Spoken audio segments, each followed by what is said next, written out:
Yo, yo. Yo, yo, yo. It's real gamer hours. 11:18 p.m. Who's up? Eyeing on their Odin 3 right now. You're looking at him.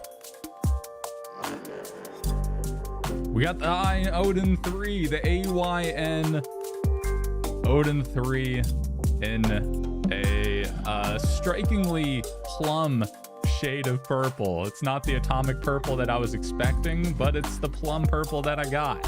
So we're gonna play some games on it. We got a lot on the docket. It's gonna be a power pack stream. I woke up from a nap about 45 minutes ago, so we'll see if I can lock in and play some games. Welcome, Botrix. So, with that being said, what is the Odin 3? It's the newest handheld from AYN, makers of my favorite handheld of 2025, the AYN Thor. Look at that. I even got some Steam set up on the front end here. This thing is a beautiful piece of art. So they're back at it again with the Odin 3, the successor to the extremely popular Odin 2. Now this one's a little interesting though, because it has a Snapdragon 8 Elite chipset in it, which is kind of the newest frontier of performance and gaming. So with that being said, performance is going to be a little interesting today because drivers have yet to catch up with this performance. So I heard somebody call it it's basically Gohan in Dragon Ball Z. You know, the potential's there, but he ain't Goku just yet. You know, he ain't the big dog. He just Gohan. So that is also the code word for my producer to pull up the agenda. Producer, please. Let's take a look. What's coming up? Number 1, make the stream work. I think Botrix confirmed that the stream is working. Step 2, summon the AYN Odin 3 via lightning strike. I have struck in the lightning and summoned the Odin. Step 3, play some games. Haven't gotten there yet. Hopefully we will. Step 4, Q&A, inevitably get sidetracked. That's just how it's gonna be. Step 5, keep gaming, old man. Don't stop gaming until you're done gaming. Step 6, might get sleepy or something. I don't know. I woke up from a nap pretty recently. Step 7, closing time. We close it out. We put the Odin to sleep, and we send it back up to the heavens where it belongs. Now, producer has just informed me that we're kicking into the overhead. Thank you, valued producer. Cut the music. We're sick of it. We got some games to play. We got a power pack stream. Enough's enough. So let's jack in. Pause. Ugh. All right. So we're in the mix. We got our front end console launcher here. That's the name of this front end. It's kind of been my go-to lately. I used to be an emulation station kind of guy, ESDE as my front end, but lately console launcher has been kind of a vibe. So we're gonna get into this console launcher mix. All right. So now, first off, we're going to start off with a little bit of a curveball. We got all these Steam games that we got to check out, but we're going to start with some Nintendo Switch. Usually a softball for these more powerful handhelds, but it's interesting with the Snapdragon 8 Elite because it's the drivers just aren't there yet. So we might get some graphic glitches, we might get some incredible performance, or we might get games that just don't like run at all. We're gonna find out. So let's find out together. Vegan Pop-Tart, you like the plum color? The Odin Great Grape. That's real. That's real right there. Let me pop out this chat. What's up, all 5 y'all? How we doing? All right. First game on the list. You already know. About to get a sniper dot on my forehead from Nintendo headquarters. Because we're going to play Super Mario. Let's check it out. Now, actually, before I get into the mix here, let me show you what we're working with settings wise. So we got Eden as our emulator of choice. There is a build of Citron that's specifically geared towards Snapdragon 8 Elite chips, but I haven't gotten to noodle around too much with that just yet. We are using the recommended driver, Gamehub Adreno driver, which you can just download directly within Eden. And then for settings, we're on docked mode. That's 1080p. We are doing some of this jazz here. Not trying to overclock this bad boy. Async shaders per usual. Yada yada yada. A little bit of some Eden's Veil stuff. This is the experimental features. I'll just scroll through in case you want to copy it. But all of this stuff you can also find in an app called EmuReady. So you can just copy the settings from the listings within that app. That's been my go-to for just kind of getting things up and running and copying other people's configs. So I'd highly recommend checking out EmuReady, especially for newer handhelds like this that might need a little more tinkering. So this is the AYN Odin 3 in Max model. So this has 16 gigs of RAM and 512 gigs of onboard storage, which is a solid amount. However, I've realized that PC games are like 50 gigs each. So I got about, 8 games on here. and then I started literally running out of space. My handheld completely ran out of space and like stopped functioning. So I had to emergency delete files. But let's check out some Super Mario in the meantime. Let me know how the volume's sounding, if it's a little too quiet, a little too loud. If I'm a little too quiet, a little too loud. Somebody told me in the previous stream that I was too close to the mic, so I'm trying to not completely munch on the microphone this time. Okay. Off to a great start. Okay, we're gonna go ahead and end the stream with that one. We're gonna start over and see if I can get better. All right. So I don't know if you can see the yeah, it's a little hard with this very red level, but we're getting around that 60 FPS mark, which is to be expected. And for the first couple minutes of a level or gameplay in general, usually you'll see some like building shaders.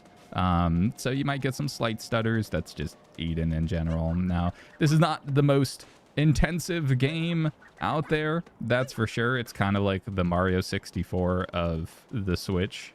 So I do expect this to run on an expensive handheld like this, a powerful Android handheld. However, I do need to figure out what to do in this level. I think this one launches you around. Yeah, we got a little bit of stutter there. But so far, the graphics are looking pretty solid. The big thing to keep an eye out for...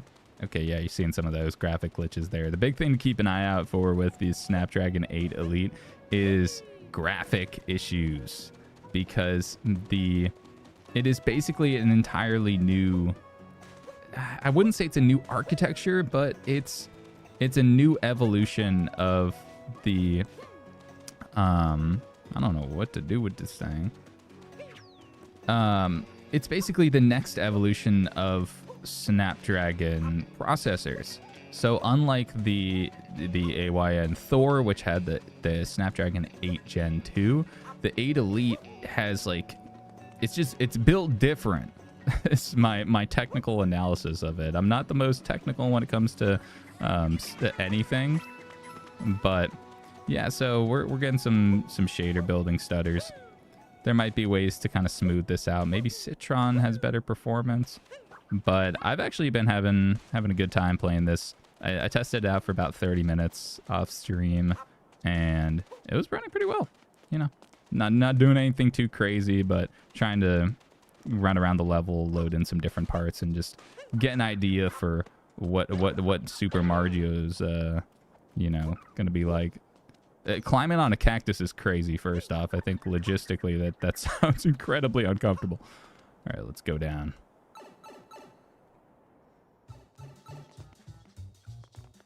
Oh, this one. This I had to look up where the shine was in there, because for some reason I don't think I think it uses some sort of vibration feature. Yeah, you use the switch.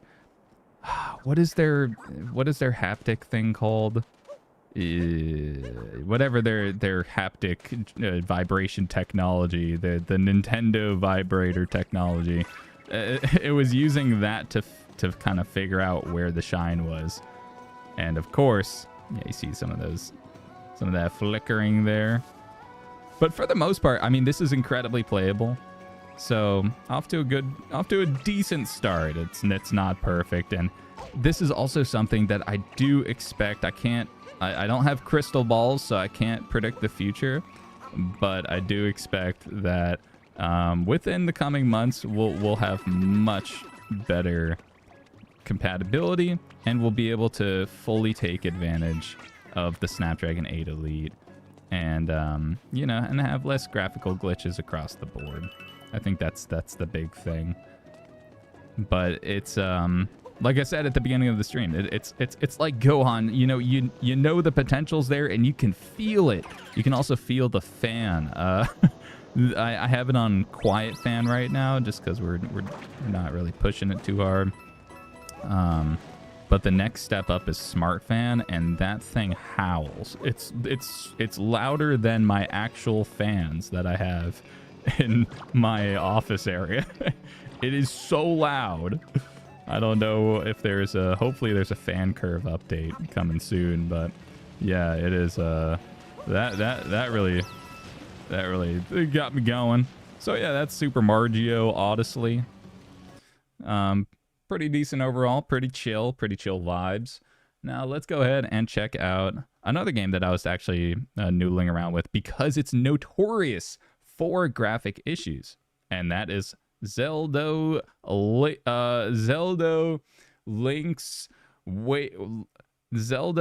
Has Woken. Now again, we're using the custom you know, the Gamehub driver for our GPU, and then we're also using a very specific loadout for this one. Now, this is something that you have to do, pretty much emulating this on any handheld, is setting this debug CPU backend to JIT. That stands for just in time, or subscribe to Mr. Sujano, depending on who you ask. And outside of that, so that gives it kind of slower emulation, but it fixes so many problems with this game in particular. Outside of that, I think we're doing handheld mode. Yeah, just nothing too crazy. And then one more thing you got to do is you need to have the 1.0.1 update, and then also a lighting fix mod, and those are both, you know, available in legitimate areas. So let's launch it. And yeah, you can see up top when it's building shaders, that's usually when you'll get a little bit lower frame rate, because it's building buildings. But yeah, I got a little carried away testing this off stream, and I did beat the dungeon. So we're back in the overworld, and completely aimless. So let's see if this see what we can do.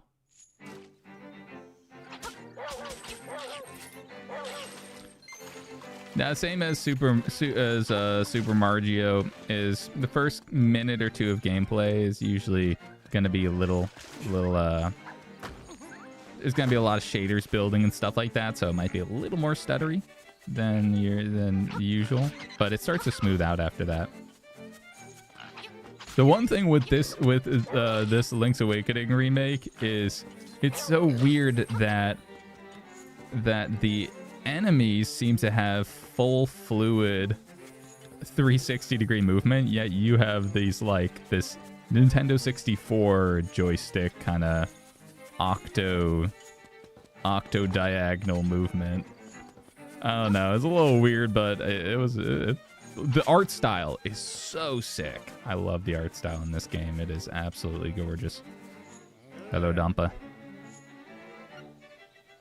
It's always interesting to see the recurring characters like Dampe.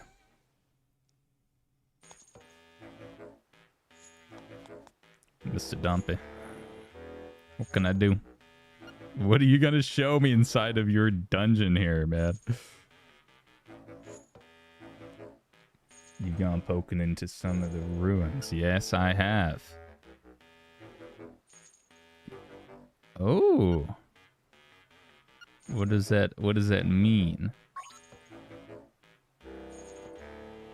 Oh, is this like a dungeon chamber creator or something? What the flip?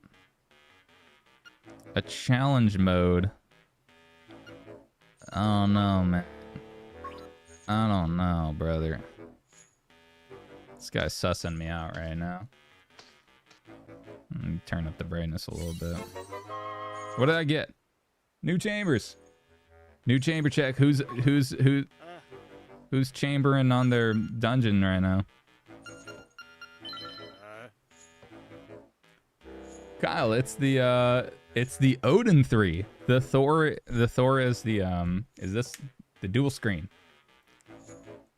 Yeah, the names are a little confusing with AYN. It's all just it's all thunderous names and all that. But yeah, this is the Odin 3. And Vegan Pop-Tart definitely better than any time you tried this game. Yeah, so with the Snapdragon 8 Gen 2, you can get pretty close to this. I remember playing a bunch of it. I played I got this progress basically up to this point on the on my Odin 2 Mini, the Pro model with the Snapdragon 8 Gen 2. And it was extremely playable. I think it was pretty close to this, but this actually looks a little better because of Eden's graphic settings. There's Eden, the emulator, the developers over at Eden just absolutely cook all the time. It's crazy, constantly cooking. So they figured out how to make the games kind of. I think they render at a crisper quality or something. So yeah, we're getting some shader building right there. A little bit of dippage into the low 50s for a sec as we're entering these new areas. Let's see if it smooths out or if it continues to kind of churn.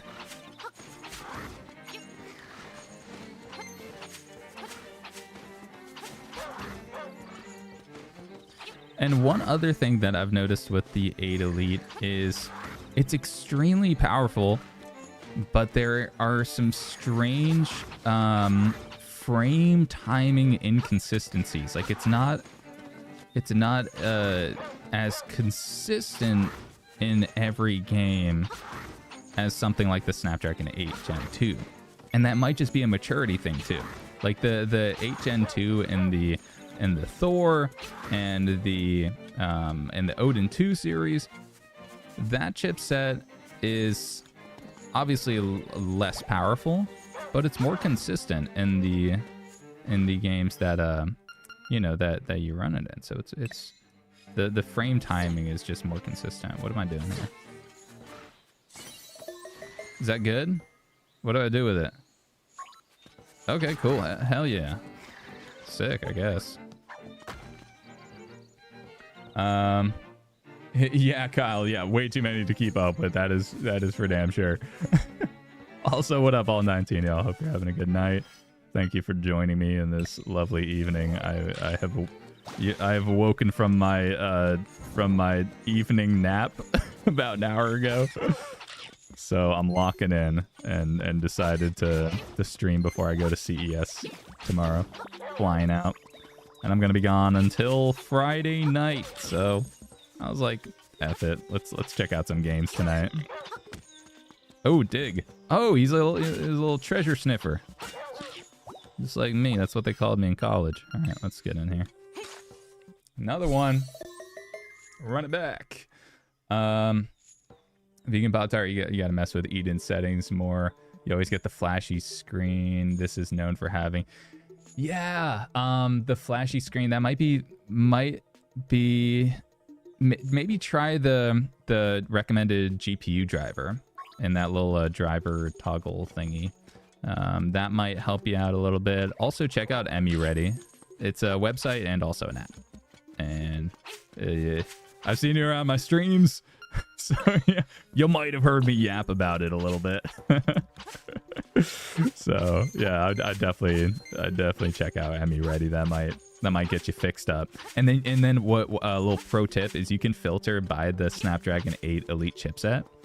So I would filter it by this chipset because this is like very specific in terms of how you gotta, configure it. You know the dealio. Or whatever handheld that you're running it on. It's just filtering by that specific processor. Anyways, M60. You like the purple Odin 3? Is it worth the money? That's a tough question right now. I'd say right now it's not worth the money. And that is literally only just this current moment, like asking me right now, early January. Oh, whoa, what just happened? Whoa, that was weird. Okay, I guess maybe like a notification kind of hit hard or something there. That was crazy. But yeah, I think right now it's just slightly too early for me to recommend this publicly, like for consumers. For reviewers, I can say confidently that this is a solid reviewing handheld because we kind of like, we don't mind tinkering around, but for people who don't want to do all that stuff, this isn't really the handheld that'll treat you best right now. I think a better option would be like an Odin 2 series handheld on sale, or the Thor. But ergonomically, the Thor is a far cry from this one. This is much more ergonomic. Maybe even the Conquer Fit, if you can get your hands on one. I know the AYN Odin. I've been shouting from the treetops about AYN Odin being dog shit for a while, and we'll keep it a buck with y'all. Their business, their logistics department is absolutely terrible, and then their damage control is miraculous in how bad it is. Anyways, okay, Kyle, fan noise, battery life when playing high-end emulation. Battery life, I have to do more testing on. Fan noise, it gets loud. It's a loud fan, and I keep it on quiet. The quiet setting is whisper quiet, but as soon as you turn it onto the smart fan mode, which is the next setting up, it starts howling. It's screaming. It's too loud to play around other people, in my opinion. It's the fan level that'll literally like turn people's heads towards you, and I don't like that. So I'm hoping that they release a software update to give us more fan control. In terms of the fan curve, like maybe there's a fan curve adjustment. I think they did something like that with the what was it? The Pocket Flip 2. I think they did something like that. Retroid. But yeah, so I mean, adjusting the fan curve is really just a software thing. So hoping that AYN gives us a little more control over the fan curve, so that there's a middle ground between, you know, between Whisper Quiet and Jet Engine. But in terms of battery life when with high-end stuff, it's my general observation is that it's pretty good. It is probably in that ballpark of 3 to 4 hours, but I can't say for sure. I know that it's probably going to be at least 3 hours, but again, that I can't say without doing some rigorous testing. Anyways, M60 going to CES, man, kind of rich. Well, so for me, it's a business investment. Is that a legitimate 3DS? It is. It's more than a legitimate one. It's an ambassador edition. It's the Cuck edition. I paid the full $250 in 2011 bucks. Oh man. And then they dropped it down by $80 like 3 months later. And then they gave me 20 ROMs as a consolation prize. 20 ROMs and an MP4 of a spinning logo. It was comical. But I also hacked it, so I feel like I kind of made the Ambassador Edition worthless by doing that. TBD. It's not like I'm selling it, though. It's my baby. Had it since I was, like, what, 15? Bread and jam. You were having your breakfast. I hope you're having bread and jam. M60. Sorry, I'm catching up on chat right now. I was gaming a little too hard for a minute there. Why recommend the Odin 2 over the 3? Are they not similar? Yeah, they're really not that similar. That's the interesting thing, is that this is technically the Odin 3. It's the next successor, but it's too big of a leap right now in terms of just the chipset. Everything else is a natural progression, right? With the 6-inch 120 hertz OLED panel, this thing is absolutely gorgeous. It's the same one from the Thor, and I was absolutely screaming over the Thor screen. So having that same one on here is gorgeous. The ergonomics are solid. They're not amazing, but they are like a solid 8 out of 10 in my book.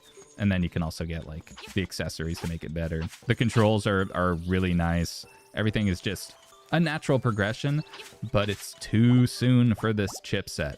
The 8 Elite is just a little too much. It's a little too behind, or the driver's development is just a little too behind. But I mean, I think it's safe to say that it'll come in time. Whether that be 1 month, 3 months, 6 months, a year. I think my estimate is like 3 to 6 months before we get like really solid driver support. So it's going to be a little bit of a wait, but again, this is like it's almost an early adopter chipset in some ways. But we'll check out all the. I'll show you all the games that I've been playing and that we can all take a look at together here. Let me pull up my tactical game list. All right, what do we got next? Little Zelda Crazy Breath. Pull up. And last part of that question. Also, do you recommend them if you own things like a 3DS? So that's really a question for particular kinds of people. If you're putting this and the 3DS in the same kind of category of like, where am I going to put my money? Then you really have to gauge your own. Then it's harder for me to analyze that comparison because it's clear that you're equally valuing original hardware and newer hardware. So that's a much more personal question. All right, we're getting some crazy graphic glitches so far off the rip.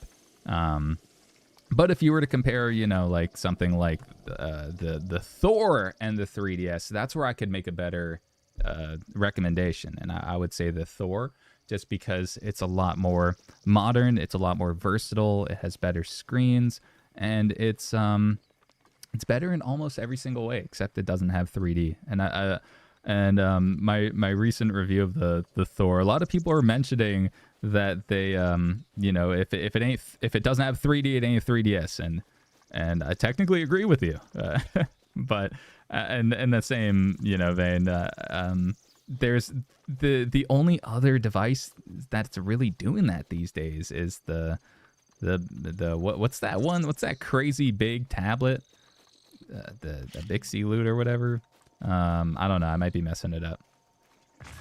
Oh, whoops. Whoopsies. Raptor, the 3DS has a vibe. That's true. That's true. You know, you can't deny that. That is for damn sure. That's also why I got this one, dude. This was my ultimate vibe right here. Picking this up, this was the combination. This is the synthesis of all the vibes. Yeah, I paid a big bag for that one to ship that in from Japan. Absolutely, you know, lovely device. But yeah, the screens just aren't as good. It's a lot more limiting, obviously. So it really goes to that analog versus or like that classic hardware versus new hardware preference, and everybody's gonna be different there. So the ball's in your court. However, the one thing that we can all agree on is 3DSs are too damn expensive these days, and people need to lower the damn price a little bit. It's prohibitively expensive. All right, let me catch up on some other chat. You bought the Lenovo Rickshaw Jack. You bought the Lenovo Y700 Gen 4 so fast with the G8 Elite. Yeah, the Snapdragon Elite. Yeah, it's a what? Oh man, we're really dipping into the. Oh, I keep doing that. Oh. All right. Let me get out of here. Yeah, we're really dipping in this frame rate. This shouldn't really be this low, but I guess it is. I am floundering over here. All right. Lock in. Who else we got? That's it. So we're getting some crazy graphic glitches on here. Curious if there's a way to fix that. It might run better. I'm actually gonna try this out in Citron, the Snapdragon 8 Elite build of Citron. So we can check that out and see if that's any better. Rickshaw Jack, new 3DS XL is crazy expensive right now. That's what I'm saying, man. And a lot of people were bringing up, you know, just get a 3DS in the in the comments. So I'm gonna keep it a buck with y'all. I did not expect my Thor review to reach so many people. I'm like so grateful that it reached as many people as it did, and that people are still checking it out. Like I put my heart and soul into that video. I spent probably at least 60 hours on it. It was a video I was very passionate about, so I'm very, like, you know, honored to have reached so many people. And with that, it's also gotten a lot of, you know, mixed responses in the comments of you know, different opinions. Like, but there was a lot of people who are mentioning, just get a 3DS. You know, why is this is supposed to be cheaper than a 3DS? You know, why don't you just get a 3DS when the 3DSs are more affordable than the Thor? But that the 3DSs are just like still basically as expensive as the Lite model of the Thor. You know, their 3DSs are not cheap these days.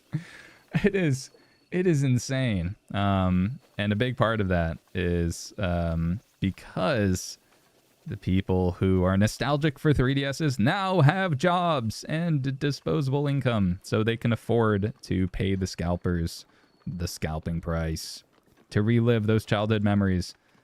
Just like I'm reliving memories of all of this glitching that's going on. Yeah, this is some 8 Elite stuff right here. You know, there might be a way to fix it. I am still messing around with the Snapdragon 8 Elite, but yeah, this is a common thing with a lot of different games. Is this kind of subtle graphic? Not subtle. I mean, this is pretty blatant, but these are things that are probably going to get ironed out in the upcoming months. But this is also what you're seeing right here is a reason why I can't fully recommend spending the premium to buy this Odin 3, because it's just the drivers are just not quite there yet. You know, when they get there, oh man, this will be the handheld to get. Especially when Steam, when Valve makes releases their Steam OS that all basically opens the floodgates for Android Switch or Android PC emulation. When they unleash the big kahuna, then the 8 Elite will rise up with it. And it's funny. I was watching Wolfden Bob's stream recently, and apparently their Steam is already oh, I need to, let me switch to, let's do Traveler's Claymore. Steam is already in their systems, in their like yearly recap, they're already registering Gamehub games as VR games. So like if you played Hollow Knight Silksong on Gamehub or Gamehub Lite, or maybe Game Native, I don't know if Game Native works with it too, but if you played it on those, then Valve reports it in their year-end thing as VR games. So that's basically they're already getting ahead of the Steam frame and all that. It's very interesting to see that they're already, you know, it's already in the books there. Anyways, let me catch up on chat here. Also, what up, all 18 y'all? Hope you're having a lovely evening or morning or afternoon or dawn or dusk, wherever you are. Let me grab this apple. Do I need this apple? I only have 3 hearts. I am so early game right now. Let me go ahead and save. So you can see that in the menu it runs at 60 FPS because I have a 60 FPS mod. So theoretically, it should be able to run up to 60 FPS. There's no 30 FPS cap like it is on the Switch. We're also running this in docked mode too, just because it looks so much better and the performance difference isn't that massive. It's yeah. So that's Zelda Crazy Breath in Eden. Now let's take a look at it in Citron and see if we can squeeze a little more juice out of it. Anyways, I said I was going to catch up on chat. Let me catch up on chat. Raptor, no real vibe to the Thor. It's just another emulator. Nah, I disagree. I think there's a certain vibe to it. But yeah, there's no Street Pass or wacky built-in apps. Yeah, that's for sure. You're not going to get that these days for the most part. You know, a lot of that is kind of seen as gimmicky unless Nintendo does it. Yeah. Like when Sony did it for their Vita, it was seen as gimmicky. But when Nintendo does it, it's seen as a vibe. So that just goes to show that reputation and culture and community has a big part in what defines a vibe. And so the Thor is starting to develop that in their own way. Like people are developing the dual screen front ends and all that stuff. So we're kind of establishing that kind of vibe to the Thor. But yeah, right now it's early days. That's for damn sure. Let's take a look at this. Let's see. Oh, it doesn't have the, oh brother, it doesn't have the fetch feature. That's a bummer. Let's see if I do have, let me pop this off screen, make sure I don't show anything I shouldn't show. And let me see if I have any drivers on this handheld downloaded. I don't think I do. All right, let's just run it with the default driver and see if we get better performance. Now, what else do I need to do? I got the DLC, I got the update. Let's install the mod. And with the mod, it goes to ROMs. Switch.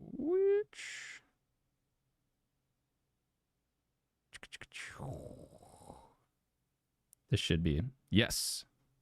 So this optimizer mod is from NX Optimizer, I think is the name of the program. But you can also just download other people. It's like a Windows program where you can customize what optimizations you want for a handful of games.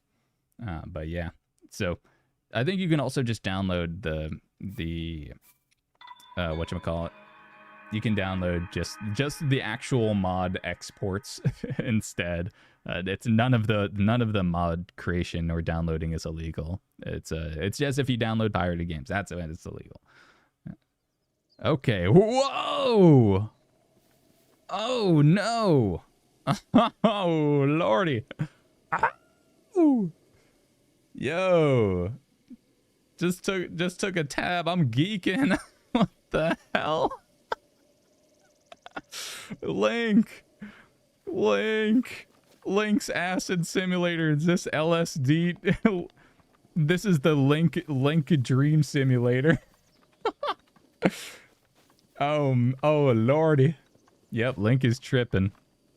Look at that. That is crazy. All right, I'm getting a little nauseous. All right. Well, it was worth a shot. I didn't notice any performance increase. All I did notice was a horrible, just a slight visual bug, just a slight visual thing going on. Well, anyways, it was worth the shot. Let's check out No Man's Sky. Now with this one, I don't know if I switched. Maybe the Gamehub driver wasn't working with No Man's Sky. I don't know. But either way, I have the default system GPU, no add-ons. We're running it in docked mode. Docked mode looks much better than handheld mode. Handheld looks like a watercolor painting on here. Here's all the stuff. You can pause it if you want to check it out. You can also check out EmuReady. It's a free website or app where there's a lot of other people who list their settings and for all these different, emulators and stuff like that. So you can get EmuReady. I need to be better at listing my stuff on there. I'll probably get around to it when I got a little bit of downtime. But yeah, this next week I'm gonna be in Vegas for CES, checking out some upcoming, some super top secret handhelds and stuff like that, and hopefully getting y'all some cool information out of it. All right, let me check out chat while this is loading up.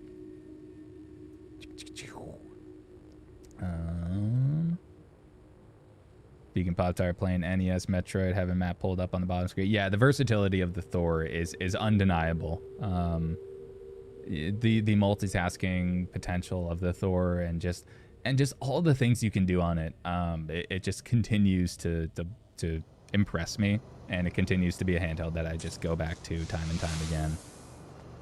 Absolutely, it's my baby. It's my baby. I really do like that handheld quite a lot. Just like I don't like this visual glitching, and it does settle down a little bit.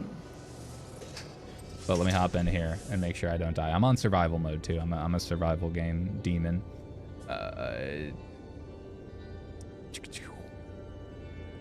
Checking out chat. CES should be cool. Yeah, I'm pretty excited, Raptor. It's my first time going. I just barely, when I applied, I was just barely in that threshold of being able to get approved. That being said, some of the specific like events have been giving me a hard time. They say that my channel isn't big enough, and so I'm just like, whatever, dude. So I have plenty handhelds to occupy me in the meantime. I will gladly just hang out at somewhere else and just game on my Thor instead of you know, dealing with you guys being mean to me for no reason. It's so elitist, man. I'm not gonna lie. I don't want to talk down on but some of the people are great. Other ones are less great. The tech space is quite interesting. Is something I'm coming to understand. I'm in it for the handhelds. I'm in it to play games. Other people are in it to just big dog on the little guys. So yeah. Anyways, that's my take. We'll see. I'm the one thing I am excited about is just getting my hands on some handhelds and getting to meet some cool companies and hopefully getting to see some future tech so that we can all check it out together and get my take on it and all that jazz. Should be a fun time. And also, I mean, the biggest reason why I'm going, honestly, is just to meet a bunch of my friends, a bunch of my YouTube friends, and just hang out. So that's the main reason. Everything else is gravy at the end of the day. Rickshaw, your phone has the Snapdragon 8 Gen 3. Yes, the 8 Gen 3 is really solid. Just compatibility wise, from a performance like standpoint, it just everything is really solid with the 8 Gen 3. It's just a juiced up 8 Gen 2 basically. So we're getting some crazy graphic glitches as it's loading in stuff, but then it kind of settles down. It's very inconsistent. But yeah, this is No Man's Sky running in Eden at the docked resolution. So we're getting that 1080p, 30 FPS, pretty much locked. So performance-wise, it's great. But glitchy-wise, it's not great at all. Yeah, so it do be glitching. One thing that we can try out is actually doing this. Swapping over to the Gamehub driver and see if that makes an impact. Rickshaw. You only went to one for work and never went back to its drunken tomfoolery. Real. That's real. I don't know if I'm ready for that, but we'll see if I get into it. Raptor, you were a network engineer, and they always got you CES tickets, and you just never made time to go.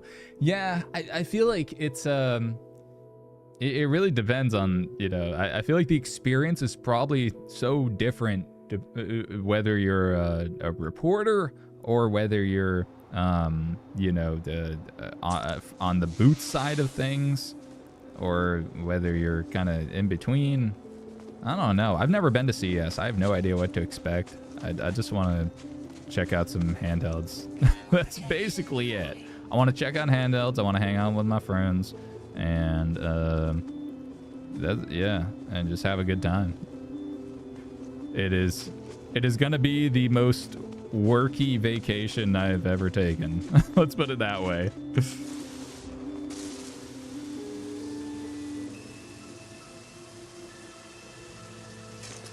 Ka-chow. Vegan Pop-Tart sneak in with the retro handhelds, boys. Get Stubbs real drunken sneaker. Yup. Listen, I'll have to do that. Stubbs is a dog. No, I don't. I haven't partied with Stubbs just yet. I'm looking forward to getting a little kooky with the fellas. Going to the barcade. All right, so that's that it's just crashing a lot. I don't know what's going on there. I think that is probably due to the driver here, because I remember that the system driver was a little more consistent. Now let's kick it onto smart mode.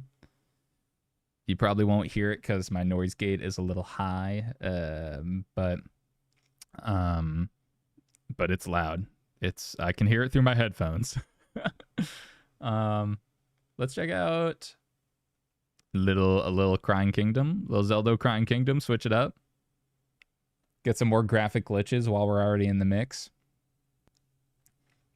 Raptor, I didn't know it was around for 60 years. That's crazy.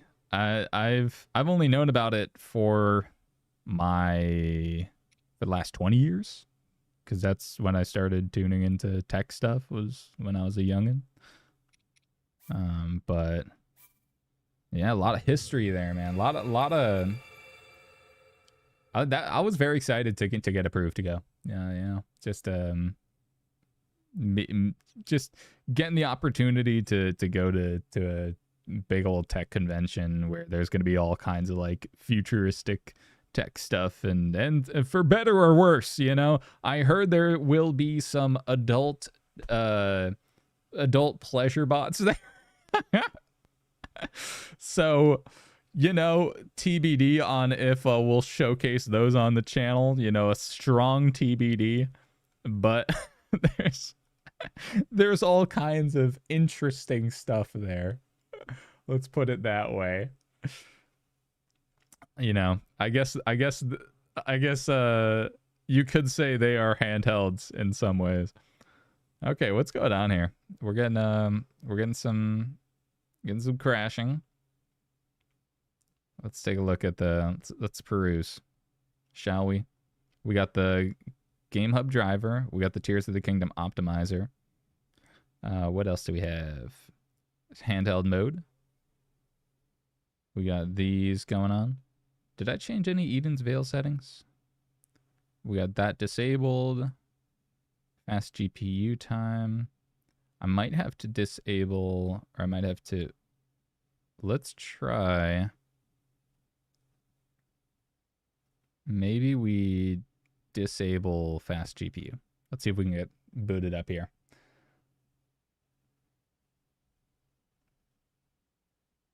All right. The moment of truth. Building. Oh! And it's crashing. The 8 Elite is struggling with this one. Might just be my settings too.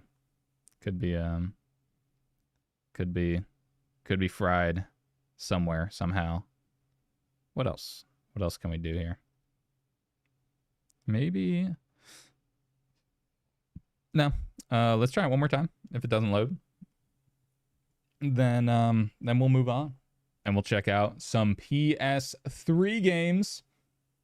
It'll be PS3 time. I got a handful of PS3 games we can check out. Yep, so Tears of the Kingdom is just not working. Even if it did, I got it to work off stream, and it was just as glitchy and graphically, you know, not great as it is on other handhelds too. So hoping that eventually gets fixed. However, you know what is also a little bit glitchy, but is much better in some ways, is RPCSX for PS3 emulation. Now we're going to kick it off with a banger. You already know what it is. Mirror's Edge. It was in the thumbnail. So, you know we got to do it to them. Now, PS3 games tend to take about anywhere between 30 seconds and 3 minutes to boot, depending on the game.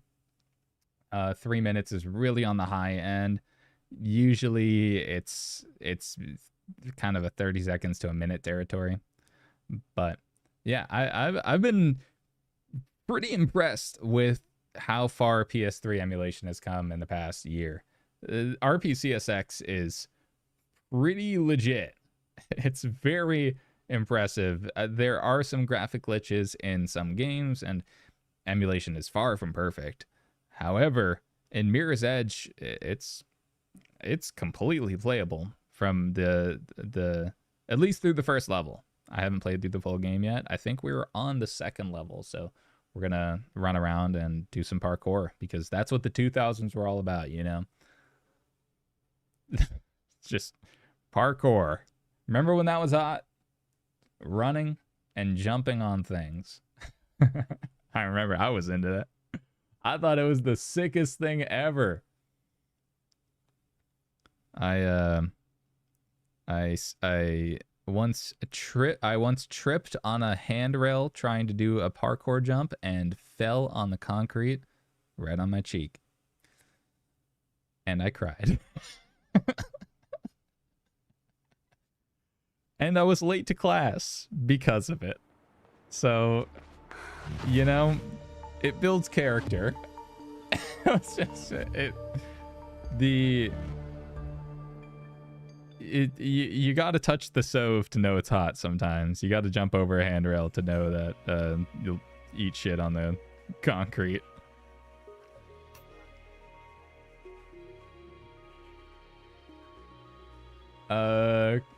Quite strong. You really looking forward to my streams? Thank you, dude.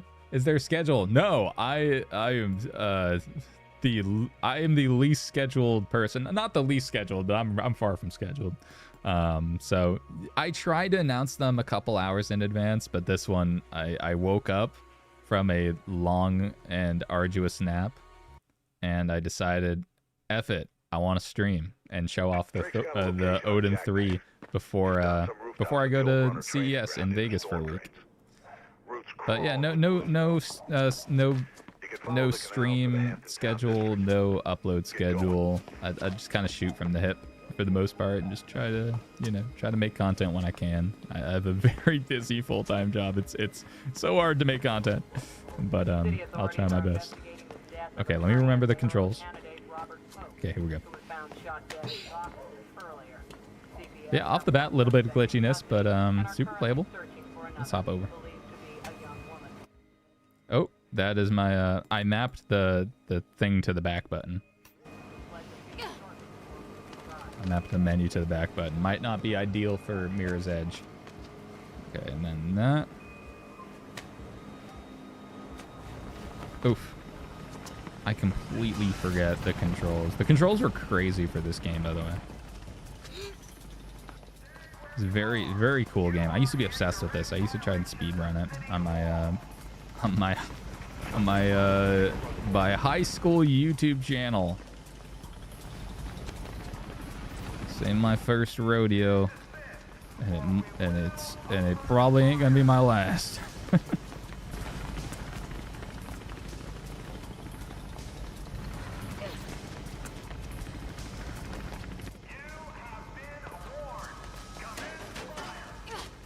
I love how this game is just you just running away from bullets the whole time. It's like every other game is like shoot, shoot, shoot. This game is just like, yo, just run, dude. It ain't worth it.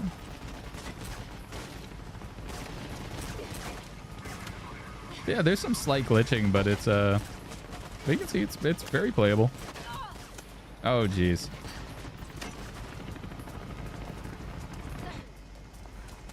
Where do I go from here? I wouldn't say 30 FPS locked, but it's damn close.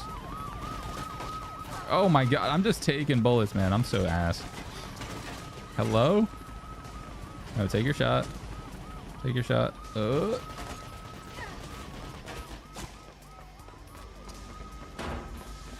what is this? Cutscene. What do I do?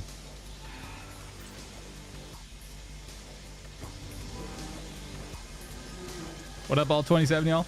Hope you're having a good time. We're checking out Mirror's Edge on the PS3 right now and RPCSX on Android. It is a very impressive PS3 emulator that if you would have told me a year, 2 years ago that we'd have PS3 on an Android handheld, I would say goddamn, because that's exactly what I'm saying right now. Goddamn. All right, how do I jump down? Maybe. Oh, there we go. The frame rate is excellent in here. So performance-wise, this is very impressive. Graphically, I think that it's here and there, just with the glitches. But that should be ironed out with some drivers in the future. Oh, geez. Hello? Where do I go? Oh, oh, I see it. Where do I go? What? Oh, geez. I lied. Cascoder, does it run well on the Thor? I haven't tried it on the Thor, but I think that the Snapdragon 8 Gen 2 should run some PS3 games pretty decently. I know that that Rob the Retro Tech Dad just made a video running some PS3 games. And are you kidding me? Okay, that was Cap. Just made a video running some PS3 games on a handful of different Snapdragon devices, including the 8 Gen 2, which is the one in the Thor. So go check that video out, and you can get an idea for some PS3 performance on there. Let's do this, and then run on the wall. Oh, come on! This section's ass. Quatch, how do you guys play first-person games? Yeah, I feel that. Okay. Oh. God damn it!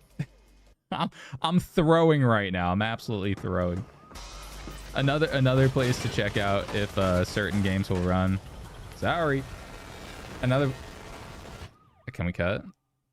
Another place to check out if games will run is Emmy Ready. I mentioned it a couple times in this stream. Oh, what is the roll button? I think it's... That is not it. Bird's bugging out. Looks like you're in the clear. Now get into those drains. Okay, that's it. There we go. Now, this is what parkour is all about, you know? It's just running around on stuff. Do I climb up or down? Probably up. Raptor, yeah, you don't play any first-person games. I feel that. Yeah, they're not for everyone. I get Queasy playing VR games. How do I get over there?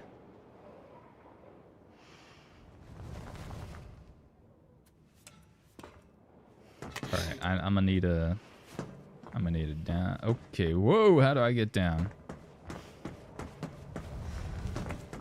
Do I go over here? Yes. I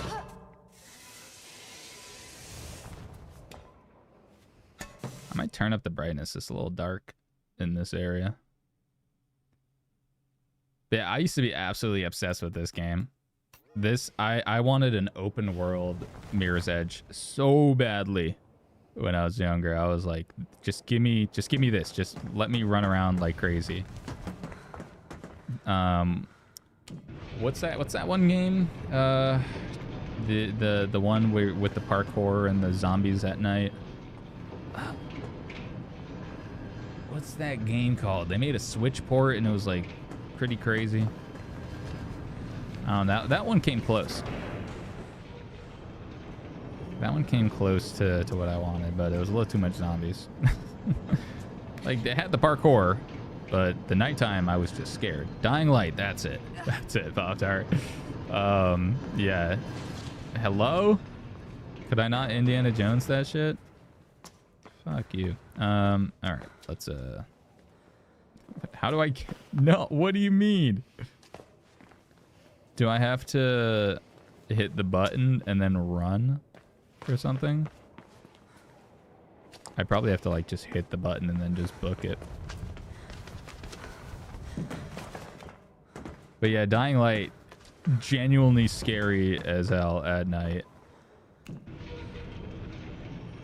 Absolutely terrifying. when the monsters become, the zombies become supercharged. Okay, hello? Yo. No way! Cascoder.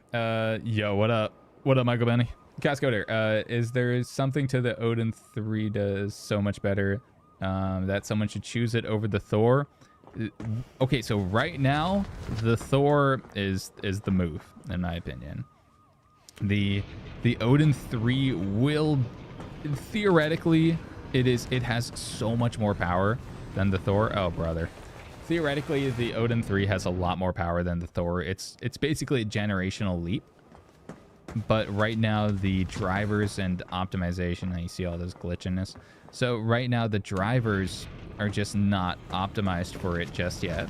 So it just needs a little more time in the oven before I can fully recommend it. It's more like a mini Steam Deck in a way, but if Steam Deck were Android and not quite ready. You know what I mean? Anyways, it's something that just needs a little more time. I think that's basically the moral of the story. Come on. This is painful. Am I gonna roll off? All right, we gotta power through this part.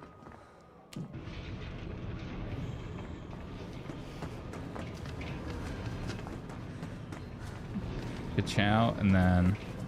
Oh, I went the wrong way again. Now I gotta do this. And then... No! No! Run! Alright, now we're in the mix. And now I can do this. That's muscle memory right there. My speedrunning days. I'm channeling my 15-year-old self. No!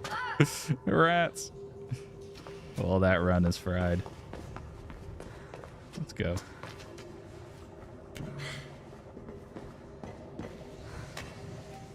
The frame rate has been surprisingly consistent. I mean, we haven't been outdoors too much.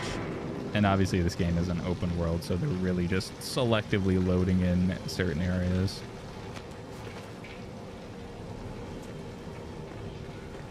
I think this part is a square up. Yeah, you're just getting like blasted or something. Right?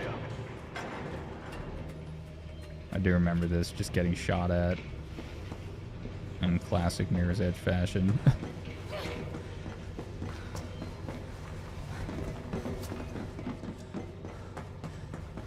Big jump.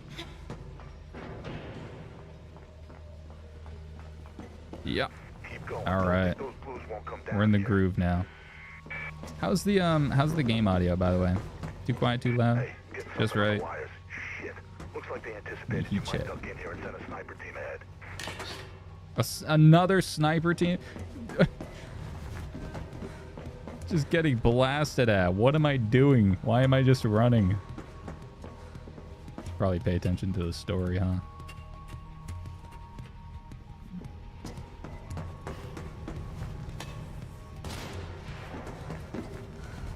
Nah, y'all can't stop me. I'm too nimble.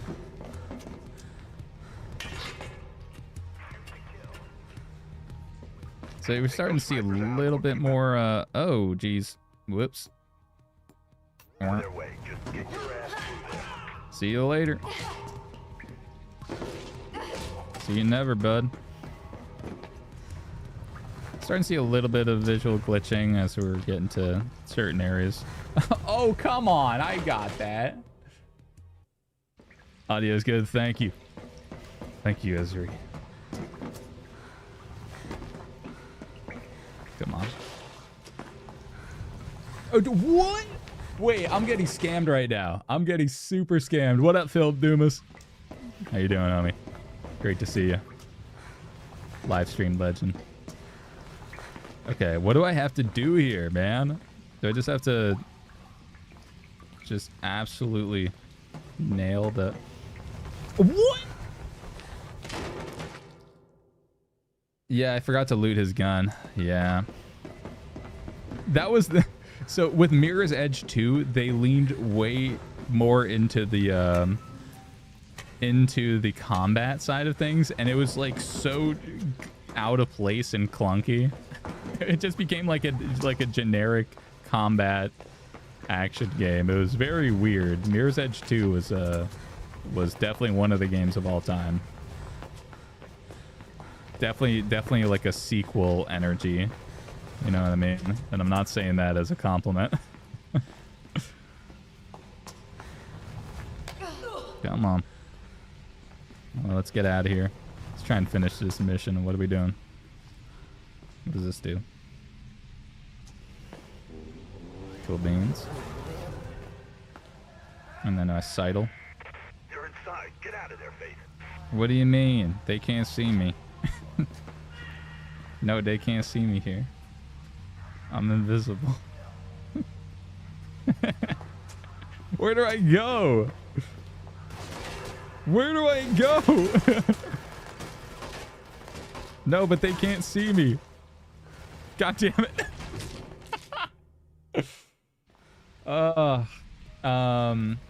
Pluto, has Switch emulation improved on the new chip? No. Switch emulation is just a little, just graphics wise, it's a little buggy. Performance wise, it's maybe better. Okay, which way do I go? Right there. So graphics wise, it's a little more buggy, and performance is not as big of a leap as you'd expect from the Snapdragon 8 Gen 2 chipset in the Odin 2 series. However, all of this is just right now. It's just currently. I know that the Turnip driver team is working on building some drivers for the Snapdragon 8 Elite chipset, because it's basically a generational leap over the previous Snapdragon 8 Gen 2 and all that jazz. So it needs the attention to like, and the development to get it to that, to get it to reach its full potential. Right now it's Gohan. You know, the potential is there, but it ain't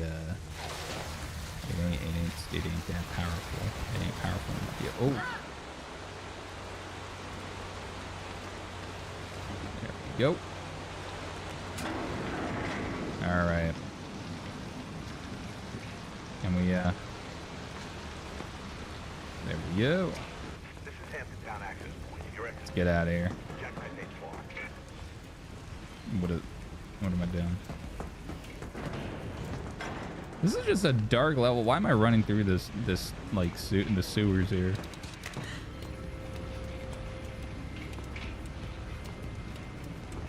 Word is that we'll have a Turnip release candidate in about 3 weeks. Hell yeah, that'll be sick. That'll be very exciting to start getting you know, some Turnip drivers to really just like get the full potential out of this thing. Oh, come on. I'm gonna blame that one on the graphics. That ain't a skill issue. But again, this is PS3 emulation right here. This is very cutting edge, surprisingly enough. Like PS3 and Xbox 360 emulation on Android is very new. It's only the last year has PS3 emulation really kind of come to a playable state. Dude, I'm getting scammed left and right. I am getting giga scammed. No way! Invisible walled. You see that Teenage Mutant Ninja Turtle parkour game that's being worked on? No, that sounds sick. Okay, I'm done. I'm not trying to get. Oh man, just getting invisible walled over and over again.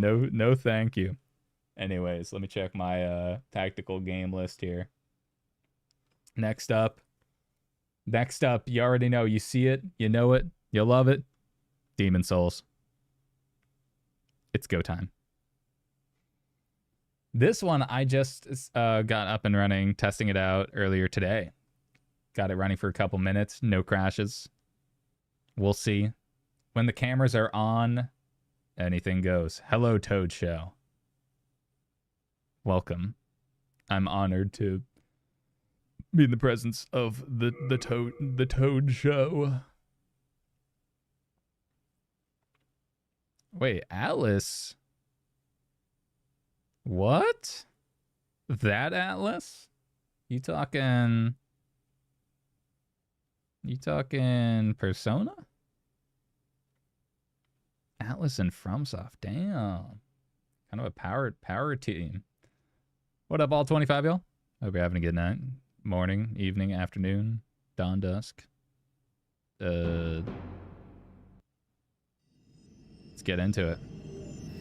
Demon Souls. Running pretty much all default settings. I don't think I changed a single thing in RPCSX, the emulator for Android. Got our performance overlay up top there. Let's check it out.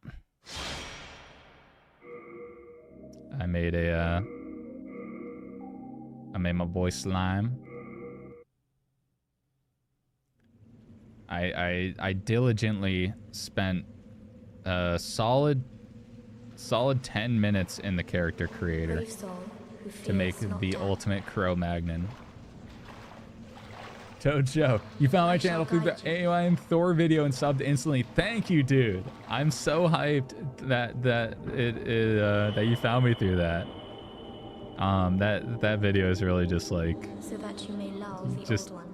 Yeah, it's been sick. I'm very surprised that so many people have seen it, and it's pretty sweet. I really put a lot into that. Okay, so it looks like it is pitch black.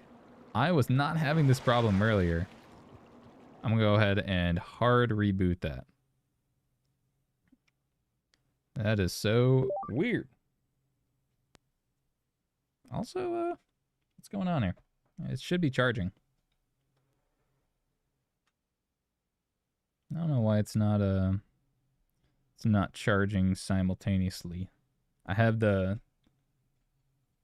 a charger cable. I might have to do a little switcheroo at some point because we're down to 55%, but F it. Let's get into the Demon Souls. Enough playing around.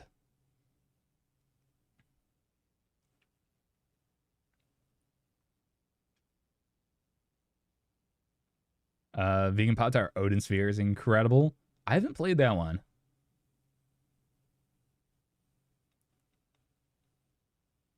But it looks great. Do I have charging separation turned on? No. Let me check that out. Or I might. I don't know. That might be doing something. What is the where do I change the charging separation? That's a quick toggle thing, right? Charging separation. Yay, nay. Well, that I have like a little gizmo going on here. I got a dock where I have an HDMI thing, and then because I want one cable solutions. I like one cable solutions where I can just plug in power and audio at the same time, or get power and audio at the same time. Either way, yeah, it seems like it's not working. Kind of weird. Let's get back into it.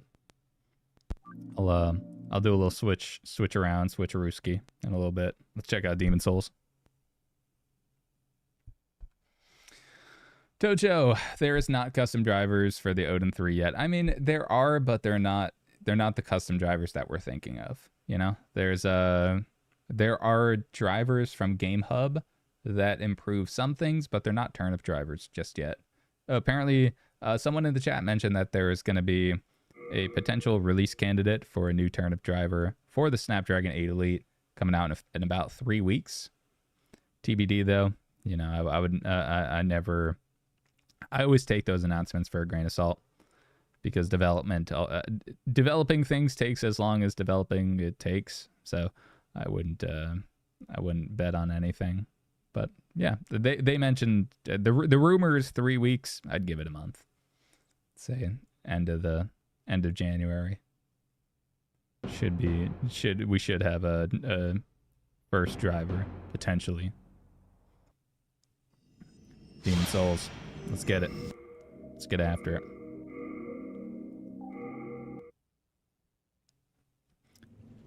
If we still have that visual glitch without with no visuals, then I might make a new save. Brave soul who fears not death. Yeah, we're starting to.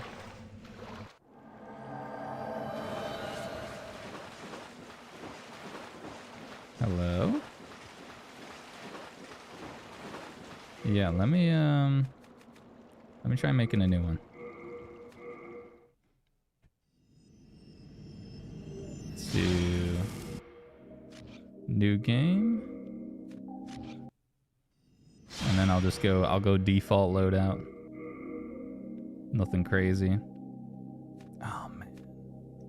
Be so sick if he was just had a big head. Just had a big old head though.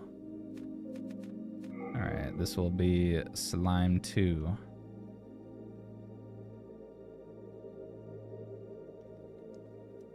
Yes, sir.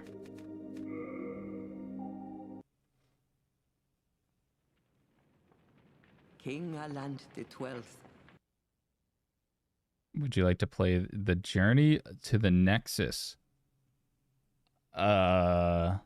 Yes? What is that?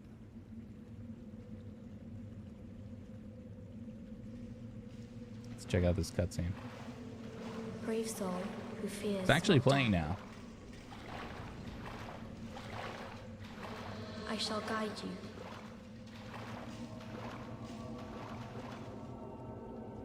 So we're having trouble loading a game, but starting a new game works. That's not promising So that for you may lull the old one. continuing game progress, but let's see how it at least performs.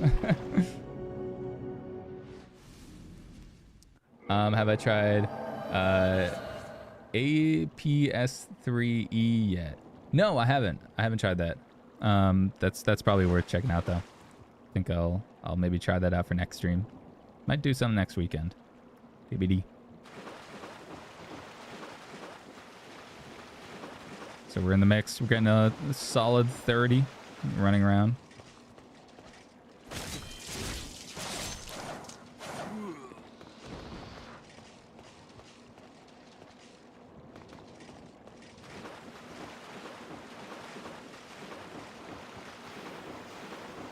What's this?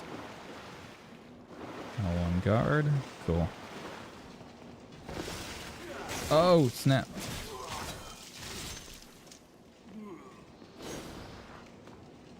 A little bit of graphic-y stuff. Okay. Alright, I'm locking in. Whoa, whoa, who is that? Who is that just running through here? What the shit?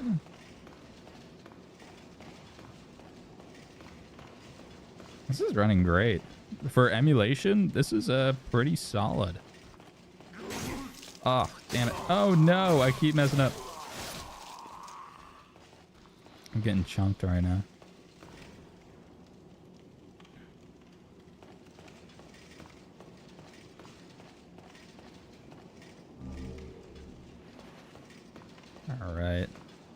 All right, now I'm locked in now. It's official. I take a little moon grass. You know, it's my ritual. I just take a little moon grass, kick back after a long day of work, after a long day of getting smacked around by zombies, and I just, oh, damn, that is a painfully slow roll. That's how I look like when I roll. If you ever see me roll, this is what I look like. I just kind of, oh jeez.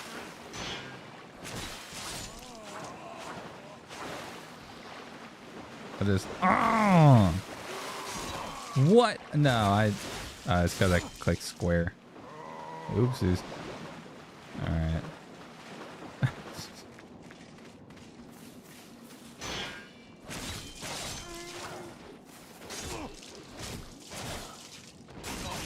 Oh my, oh man, I'm really taking these hits. I'm just eating them.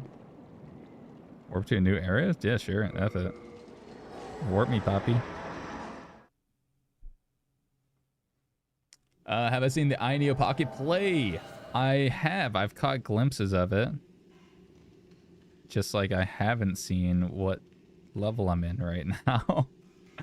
I haven't seen this level at all. And I would love to know where the hell I am. I'm just gonna run around until I find something. Okay. Is this a...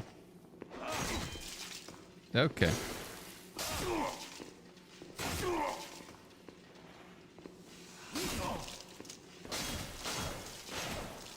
Yeah, no, this is a stylistic thing. I'm pretty sure. Where? Oh, brother. Okay, so now we know that the tutorial loads, the first level loads. This one is just completely pitch black. Might work in APS3E, but I cannot seem to get it working here. Let's see. If there's any stuff we can do. Get it working. Save state it. And move on. It was so close. It was so close. Did that work? Did I make a save state, or did I just... Oh, geez. Well, that was Demon Souls. I am curious if that would run better in APS3E. But installing these games takes like several minutes, and I don't want to. I'd rather use that time to show you other games. Just like I have no interest in letting that finish save stating. So, Demon Souls. It's got potential. I'll give it that. We'll check back in on that next week after I noodle around a little bit with it. Next up, let's do Infamous. This is the demo of Infamous. I know some people were interested in checking this one out, so we're gonna see how it goes. I tried it out. I launched it. Looked like it had some solid potential. So let's see if it runs.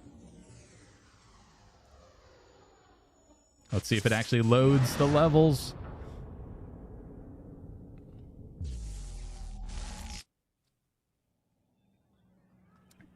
Buddy! Jumping in late. You're not late at all. We're hanging out. I just realized we've been streaming for an hour and a half, and I thought we've been streaming for like 20 minutes. Time, am I right? How are you finding it? Recently ordered the Thor. Wanted this or the AYN Neo G2. Oh, the Retroid Pocket G2. So, this needs a little more time in the oven in terms of the driver maturity. The chipset is just a little too new. The drivers are not quite developed yet enough to like fully take advantage of all the horsepower. Also, the fan gets really loud. I mean, those are the main problems that I have with this handheld. Everything else is pretty solid. The price is a little high, but that's just handhelds these days, to be honest. Everything's just a little more expensive. But I think that there's a lot of potential with the Odin 3.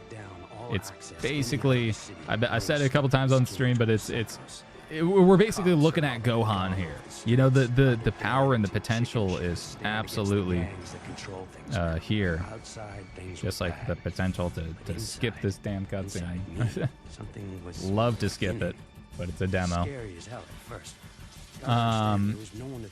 So the Thor will treat you so right. The Thor is a fantastic handheld. It has a mature processor that has so much driver maturity and development already done.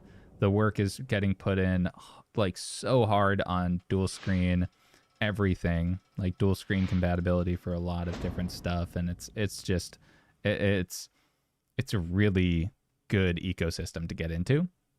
The Odin 3 just needs a little more time. So maybe if you were to order soon and by the time you receive the device, there's a chance that it'll be more developed by then. But I don't have crystal balls, so I can't say for sure. See that old train? Does that make the Iron Thor Goku? Basically, basically. The Thor kind of does have that Goku energy to it. It's got the team on its back. Okay. Let's hello? Oh, geez, Louise. All right. The whole app is a little bit frozen. I'm gonna go ahead and hard reboot that thing. And hopefully there's a way to skip through this damn cutscene.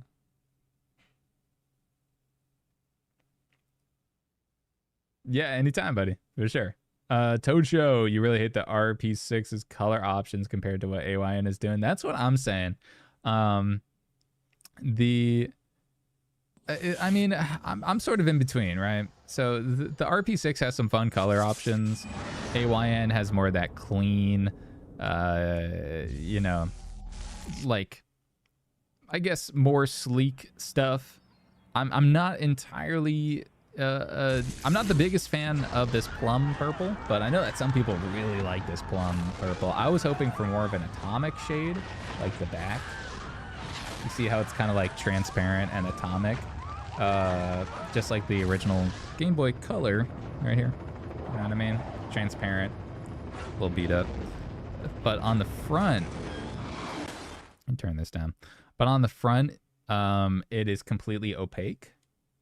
So the lights don't shine through. You can see how opaque it is. It's 100% opaque. There's no transparency to this glass because the lights just get completely cut off. These RGB rings, they don't glow through. And so I was hoping for more of a transparent shade. I was hoping for a transparent shade, period. But instead, they just went for like a sleek thing, which is cool. I mean, it depends on what you're into. I know that the white is also like an off-white. It's kind of like a, not like a light gray in a way. I don't know. But I in hindsight, I probably would have gotten the white. But at the same time, I do think that I need some more colorful handhelds in general. So they also released the blue model like 2 weeks after I ordered the purple. And they did it as like a backer reward of like, hey, we hit this many backers. Here's the blue color now. And I was like, why didn't you tell me? I would have gotten the blue. But yeah, Dojo, the glass front trend. It's, oh man, it really is. They just, every company loves just putting glass fronts on their handhelds. That's just the thing these days. All right, the moment of truth. See that old train? The Reapers have some people locked up in it. I do. Collateral to keep the people of the Neon in line. More importantly, there's a chance Game is locked in there. Want me to bust them out? No. You're in the... Oh no! Infamous crashed. Oh man. So APS3E might be a better option for those games that are crashing. Oh, that's a bummer. I thought that Infamous would run, but unfortunately, it seems like RPCS3, with the default settings, by the way, I haven't changed anything in this emulator. I'm still a very new to PS3 emulation. So let's check out our next offering. What do we want to do? Helldivers? I remember somebody wanted to see Helldivers in the poll I put up a couple days ago. Asri, fond of the rainbow, the blue and purple both look too dark. Yeah, I agree. They are a little bit on the darker side. I think that, man, I really think that they should have gone with a transparent glass. It would have been so much cooler. The completely opaque frosted glass just kind of, I don't know, just doesn't have that much character to it. You know, just hard cuts off. You don't see any of the guts. You don't see any of the glow through. But, you know, some people are into it. I ain't hating. I know that the black is probably so smudgy. I can tell you that much. Because even this, like, plum purple, this lighter purple, is pretty damn smudgy. So that black one is probably a smudge machine.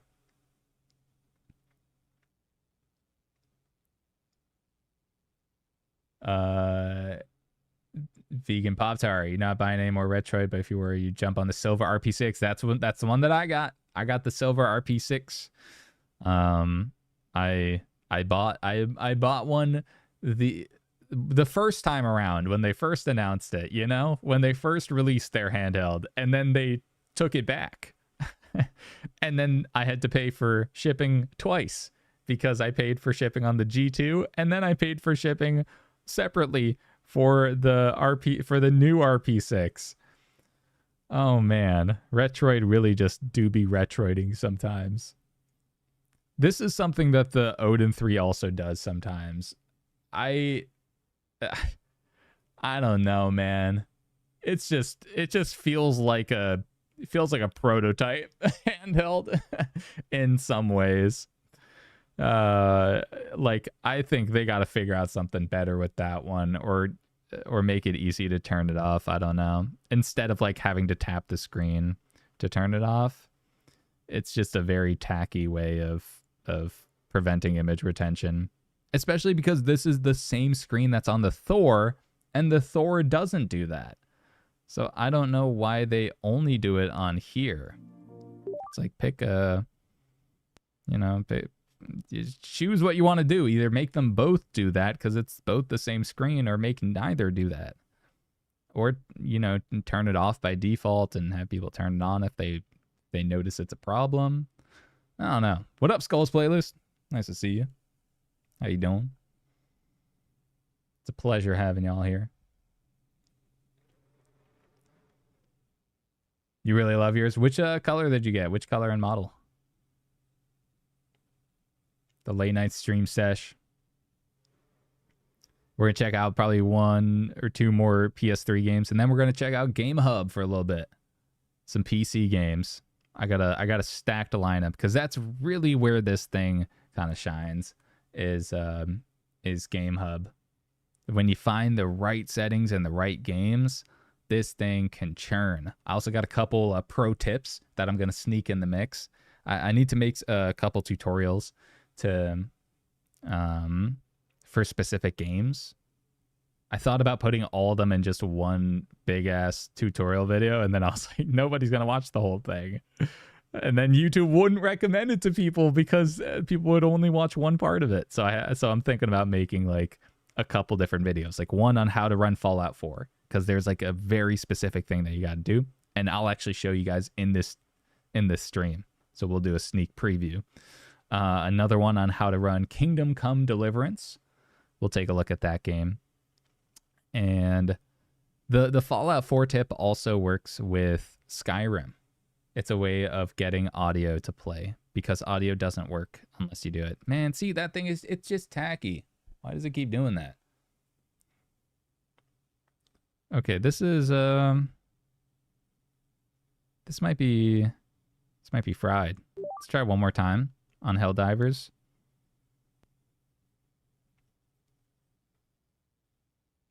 And if it doesn't load in a couple seconds, then we'll check out a different game. The blue. Oh, I really wish I got the blue. I mentioned just a minute ago that they announced the blue variant like a week or 2 after I ordered the purple, and it was a backer reward. It was like, hey, we sold this many, now we can sell the blue model. And I was like, why didn't you tell me? I should have changed my order. Should have like emailed them or something.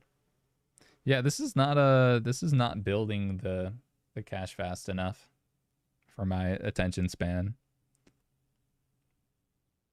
So let's move on. Let's check out why God of War is an absolute mess. At least the E3 demo.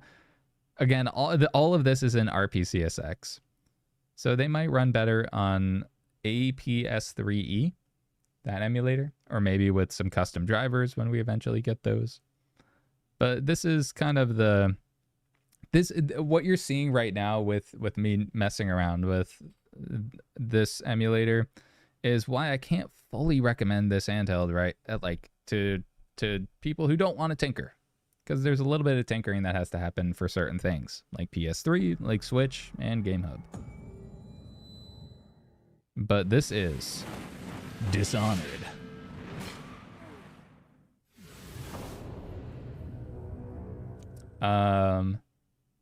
Rickshaw Jack, you ordered a Mangmi Air one day before they announced the Max. Hey, listen, the Mangmi Air is a fantastic budget handheld. The Max, we'll see where that lands price-wise. I have a feeling like it's going to be $220. Maybe 200 early bird. But I think full price it'll probably be in that $220 range, or maybe 210, but I think 220. It just keeps doing that, man. I don't like that. Quite strong. What SD card do you recommend for storing and running these huge games? I'd recommend a 1 terabyte A2 micro SD card. Just look up A2, and it's they have fast enough read-write speeds to support these games, and they also they have the capacity. 1 terabyte is just enough to store all these big old games. I'm curious if we'd have better luck storing these games on the internal drive as opposed to the micro SD card. But I think a big part of the problems that we're having right now is just because it's a Snapdragon 8 Elite chipset. So I think that's just running into some compatibility problems. Yeah, 2 terabyte is also pretty fire. 1.5 is as well. Those are some big kahuna capacities for sure. I usually just recommend a 1 terabyte, just because the cost, the economics and costs of it are usually the best bang for the buck. But yeah, if you're a big dog and you got a lot of games that you want to store, then 1.5 or 2, definitely.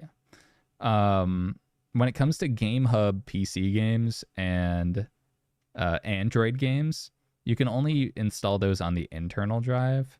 So for that, you'll just need to have like a high capacity internal drive. So like the Max model has 512 gigabytes and the Ultra has 1 terabyte. All right, let's give this a couple more seconds. It looks like it's frozen. So Dishonored might be off the table as well, at least with the default settings. Let's give Bulletstorm a shot. And then we'll try Wipeout HD, and then we'll move on to some Gamehub gaming. Buddy, 2 terabyte is crazy. Dude, I also only found out that they made them recently. 2 terabytes on a micro SD card is actually insane. It is a technologic marvel. Putting that much data that's read and write accessible at fast speeds on that tiny, on literally something the size of your pinky nail. It is insane. 2 terabytes on there. That is double the capacity of our pre-existing, max limit 1 terabyte. So I mentioned earlier in the stream, but loading up PS3 games usually takes between 30 seconds to 3 minutes on average. Bigger games like Bulletstorm look like they're going to take in that 1 to 2 minute range, maybe a little more.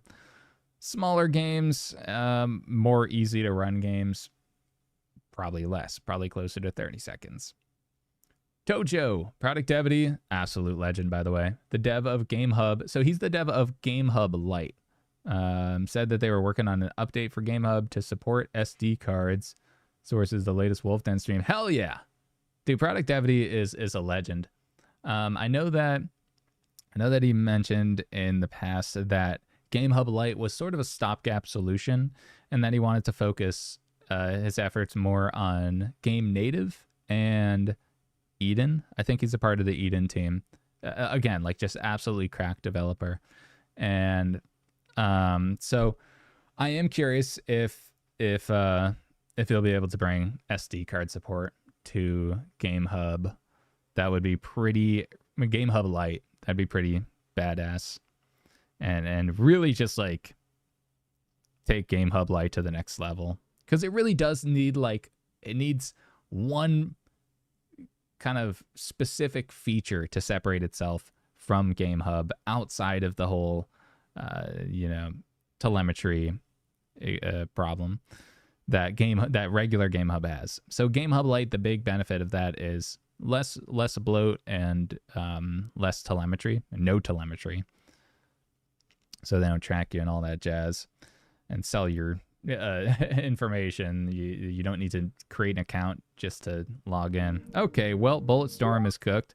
Let's check out let's do Wipeout. A classic PS3 game. Yeah, Tojo, not Spy Hub by Games here. Yeah, basically. I think at the end of the day, it's a GameSir is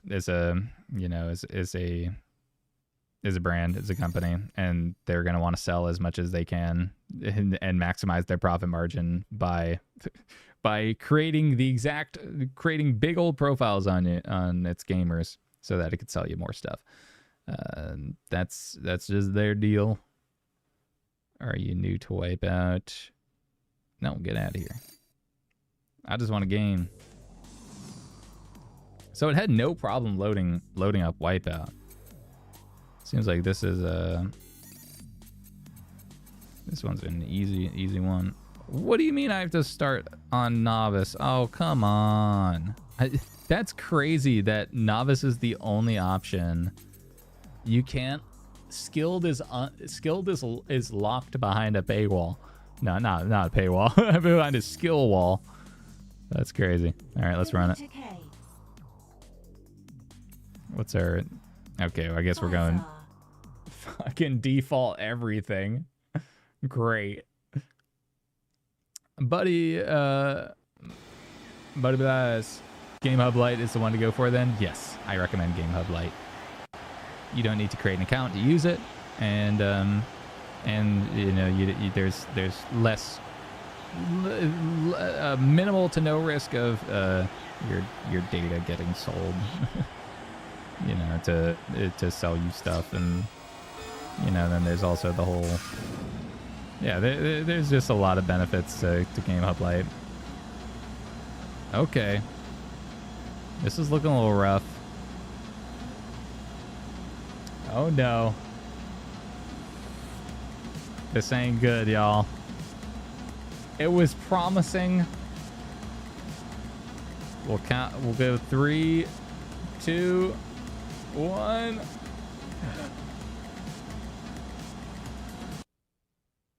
Ka-chow. It was worth a shot. One more for the culture. Let's do Dirt 2. Let's see if we can actually get it to run.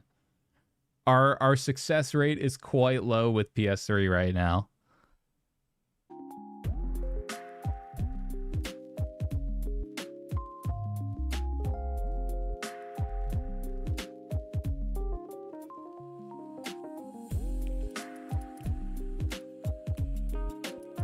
Are we back? Are we back? I found the culprit. Yep. And now she's screaming because she's not on a warm computer anymore. No, don't go back to the computer. Oh man. So she sat on top of my computer and it overheated. But You're so back. Now she's eating my cables because she's awake and not on my computer. Anyways, we're gonna move on to Gamehub Lite. I'm glad that somehow 14 of y'all are sticking with me. You're the real ones. I'm gonna have to cut out a little chunk of this stream later. Oh, brother. All right, let's kick it to the overhead producer. I'm glad that I pay you exorbitant amounts of money to stick with me here. Thank you. All right, overhead. We're in the mix. Load up some Gamehubbery. No, do not return on top of the computer, please. We got to get through a couple games. Let's get into the Gamehub mix. My handheld charging. All right, cool. Charging up. Though you might notice something familiar here. You might notice a game that that looks a little interesting. The M60, get her a nice warm heated blanket. She already has one. That's the problem. Is she has one in the corner of the room, but it's not a computer, and it's not it doesn't have cables that she can bite. So she will stop at nothing but to eat every electronic cable and sit on every computer. So that's pretty sick. Anyways, let's get into the mix. Cyberpunk 2077, a game that, you know, is kind of the crisis of our generation, you might say. So can it run Cyberpunk? The answer we will find out together. Let's see. Let me get my stream right here. All right, let's do it. Producer, enough playing around. Can it run Cyberpunk? Let's find out.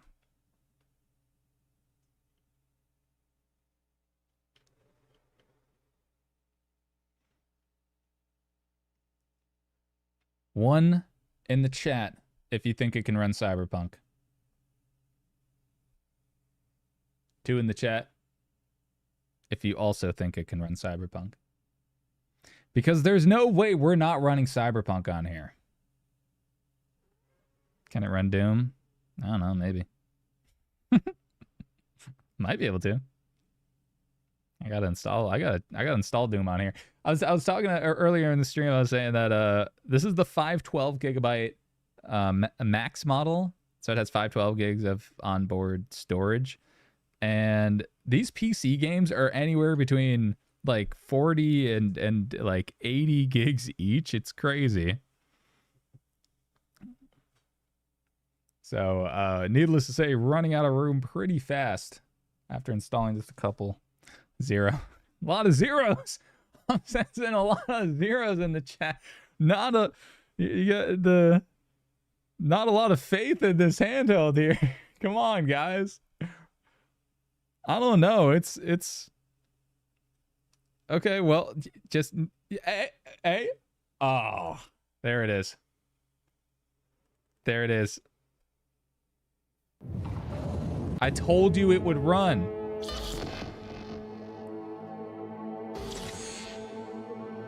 Hang tight, cat.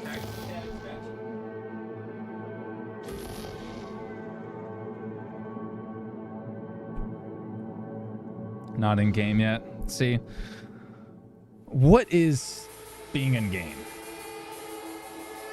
You know?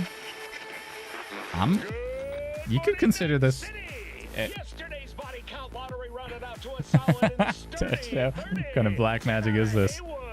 This ain't an MP4. This is Cyberpunk. We are technically in game. Okay, well, moving a character, you're asking for a lot right now. Let's just say with baby steps. We're breaching. We're breaching, folks.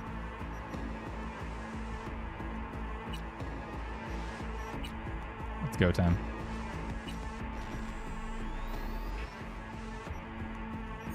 Street kid. Going for that body type. I don't know what that was, but let's just speed run through this. For no particular reason at all, by the way. We're not speed running through this setup for any particular reason. I just really just need to get through this quick. Just gotta get through this. Come on. Please, quick.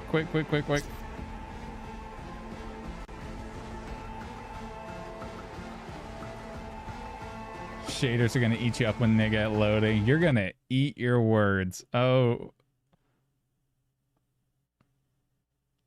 no.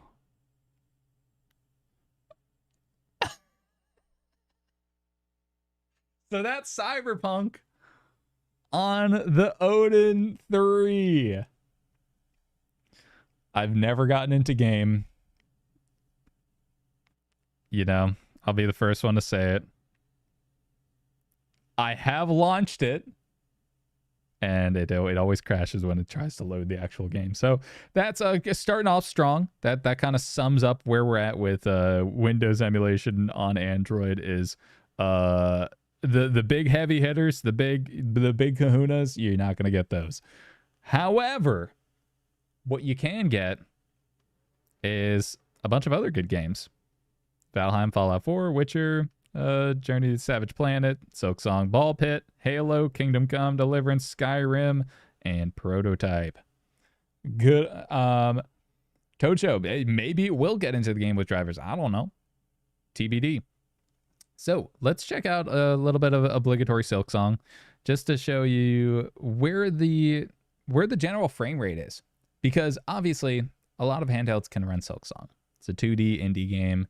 It's not the most demanding, but it runs pretty well on a lot of different handhelds. What I've been impressed with is just how many frames this thing can get when you uncap that frame rate. I'll show you. So let's get into game and we'll check it out. Vegan Pop-Tart, Balk's Pit. Your game of the year. Balk's Pit has been a blast. I call it the Balk's Pit. It's been a blast. I played about an hour or two of it the other day. Just decided to pick it up on a whim. Great game. I've been having fun with that. I've just been like on a roguelike kick. So one thing that I will say about playing Silksong on here is it is so much better. The ergonomics of playing Silksong on this handheld are infinitely better than the Thor. The Thor I cannot play Silksong on, but on here the ergonomics are really nice. So let me get to a good area. Let me take us to Grand Bellway. Come on. Let's go to the Bellway, and then I'll uncap that frame rate.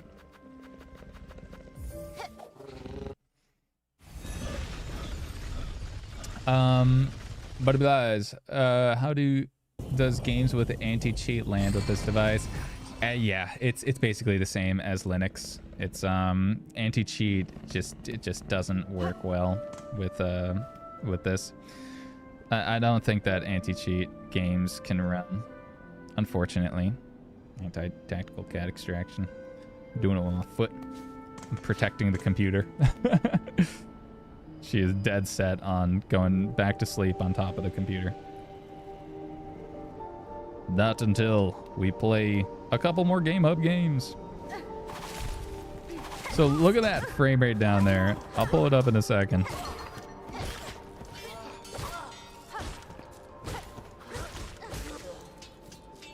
We have just a cool, 290, 300 FPS.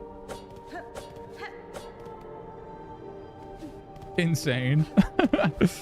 Just very solid. So obviously this is a 120 FPS display. So we can easily just cap it. And then get our cheeks absolutely clapped. Come on down. Oh my goodness, snipe me.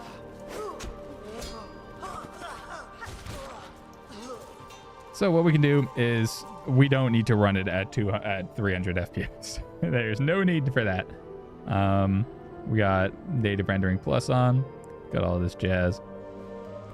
But yeah, it runs at a silky smooth, no pun intended, 120 FPS. Absolutely gorgeous game. This is a great way to play Silksong. And she's back on the computer. Get out of here.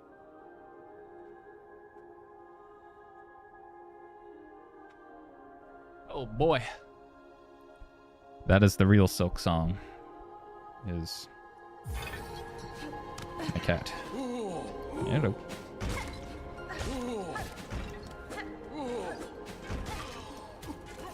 Yeah, again, ergonomically, this is a pretty solid device. I got the grip and the TPU shell as well. And we can take a quick look at those in a little bit. But I don't really think that this handheld needs it. Oh, I really just tagged.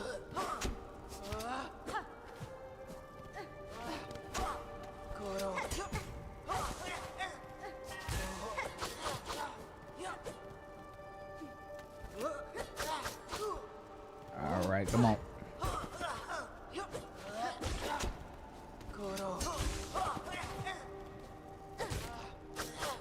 These guys have so much health. Anyways, so this is Silksong.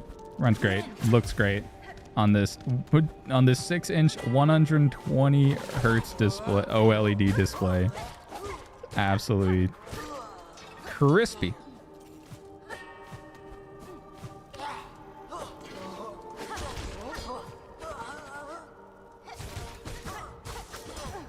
Oh, brother.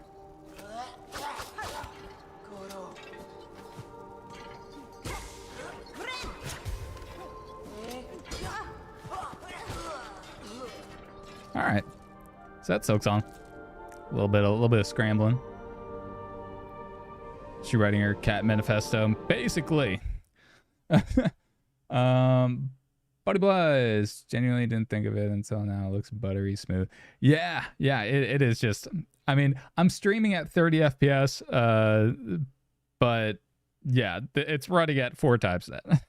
And it can run at 10 times that if you don't mind a little bit of frame pacery. Anyways, Silksong. So next up, let's check out Kingdom Come Deliverance. This is a game that I didn't know had a Switch port. The Switch port looks pretty bad, just visually. It looks like a big old watercolor, just kind of like a lot of those big ports of games. Tocho. You still love to use your RP Classic, but it'd be awesome to have a more powerful version that could run some of those 2D indies. Yes, I totally agree. The RP Mini was basically that in a horizontal form factor. It was like a sick way with that exact same screen to play those like powerful indies and stuff like that with that Snapdragon 865 processor. But Retroid stopped selling them because they don't like money. Yeah. I feel like a lot of people would, would have bought the RP Mini V2 if they released it on the first go around. But first go around, it ain't a Retroid release unless something goes wrong, right? That's what they do best. Kingdom Come Deliverance. So this had a little bit of a weird glitch with it at first, where the languages were just like the text was completely jarbled up. The way that I fixed it was I got to make a video on it, but basically you go into the container setting, you go into the actual container, and then there's 2 localization folders in the X drive. If you ever just plan on playing Kingdom Come Deliverance, just follow these steps. Go into the container desktop setting, the actual like container itself. Go to the X drive, and then you'll see 2 localization folders. Copy everything from the lowercase localization folder and paste it in the uppercase one, and then delete the original lowercase one. And then quit out, and your game will run normally. It's very weird. It seems like a developer bug that they just kind of snuck its way into the game install, but yeah, that's how it goes. Anyways, let's continue. So we got this running in Gamehub Lite at 720p. Native rendering turned off. Frame limit at 60. HDRI turned off just so that it looks better on camera. I would usually keep that on because it looks so awesome. And here we are. So the FPS I've noticed is usually floating in the 40 to 60 range. So honestly, I would probably cap it at like 40. Because the frame pacing is it's a little all over the place, you know. It's a pretty demanding game to run. I think we have the graphics settings like to all low. And let's figure out how to run.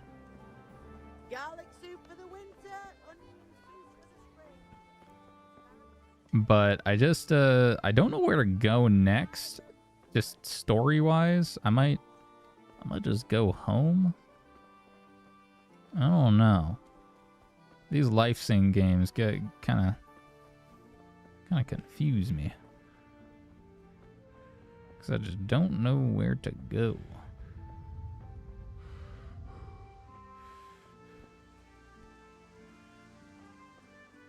We're running around loading in different stuff. Pretty decent.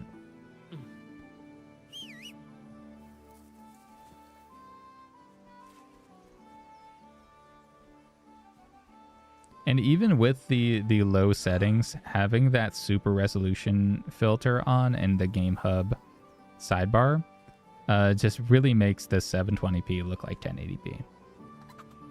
It's a pretty insane like thing to be emulating Windows games on here. Buddy, Android handhelds have gotten so good over the past few years. Yes, absolutely. They've gotten so good. It's really impressive. Being able to emulate Windows games with, you know, 40 to 60 FPS. A relatively demanding game, too. It's pretty insane. All right, let's figure out where to go. Hello?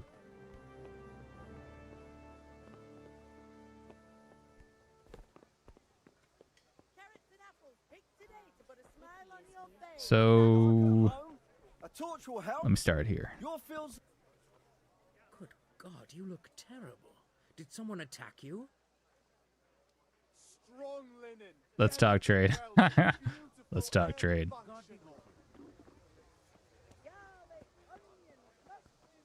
Did someone attack you? Let's talk. Let's talk turkey. Okay, I need to channel my noggin and figure out why this guy looks like this. This guy looked like a doofus. You know, let's cause a little bit of mischief.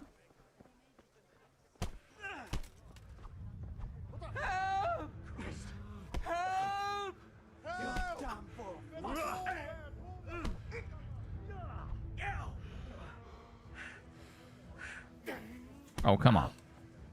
No, I'm nice with it. What?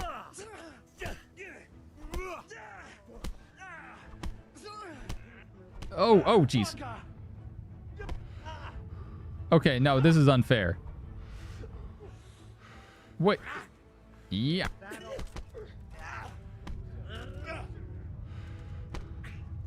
How do I have different moves? Oh, jeez. How does it work? How does Gamehub work? Gamehub is a Windows emulator, so it emulates PC games on Android, or uses translation layers, whatever you want to call it. It's basically it's kind of like how the Steam Deck runs Linux. This runs Android and plays PC games. Steam Deck runs Linux and plays PC games. So this has some different compatibility layers and different levels of compatibility. Some games work better, some games work not better than others. And overall, it's fun to figure out what games can work and what settings can make them work. I use EmuReady as a good starting off point. It's a website or an app that you can check out. That just tells you that where people can list their different settings for different games, and can all work together to figure out how to get these games to run best. About time. Have you got everything I wanted? I don't think I did. I've got to go to sword fighting lesson. Oh.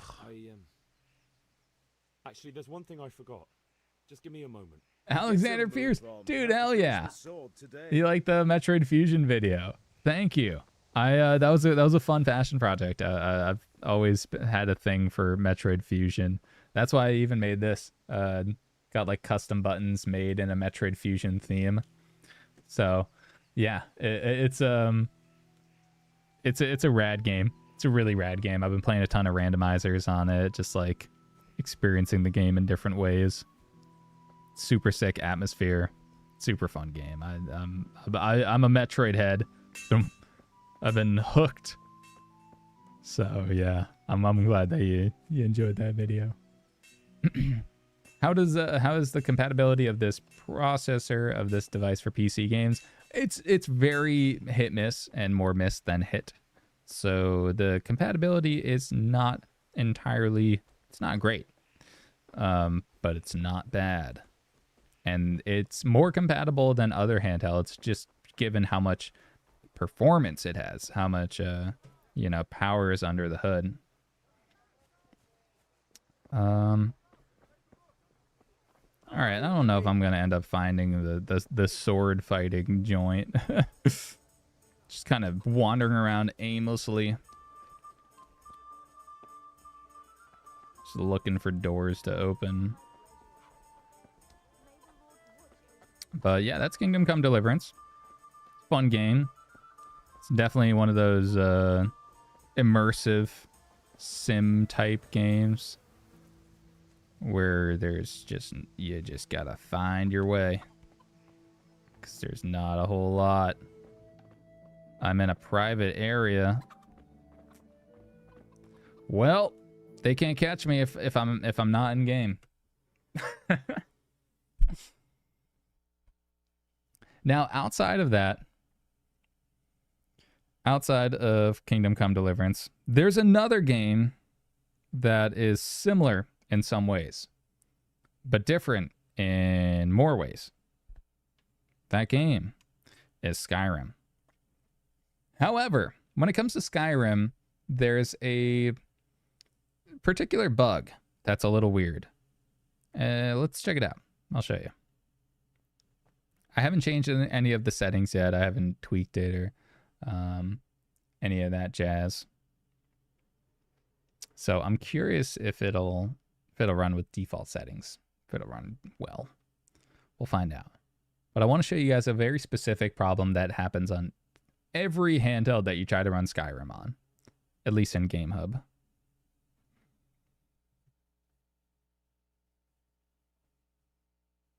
Let's take a look.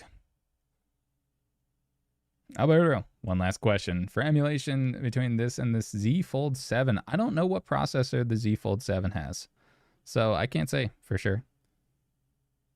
I would say that this has says the built-in controls, so it's a pretty great way to emulate and play games and all that. So at least from that standpoint, this is a pretty great bet. Let's do this. Hang tight. Tactical cat extraction.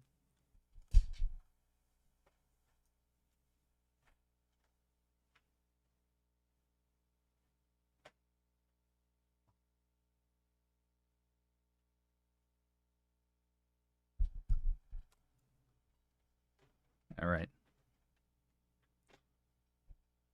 Let's get not gonna say let's get rimmed. Anyways, let's get into the Skyrim zone. Low settings, you know the deal.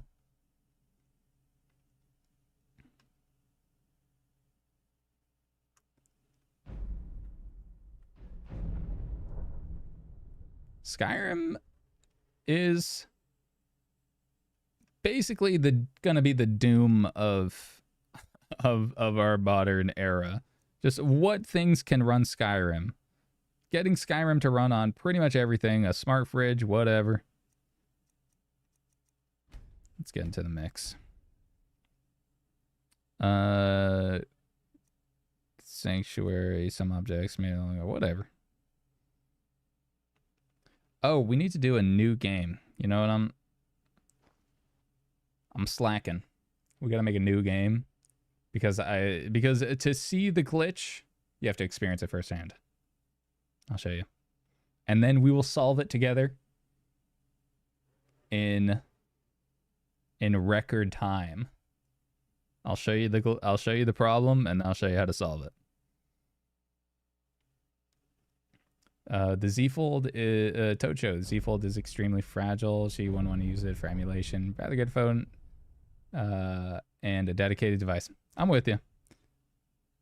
I like having dedicated devices that aren't my phone. Just more intentional, and I like the tactile controls and all that. All right, let's see if it does the glitch.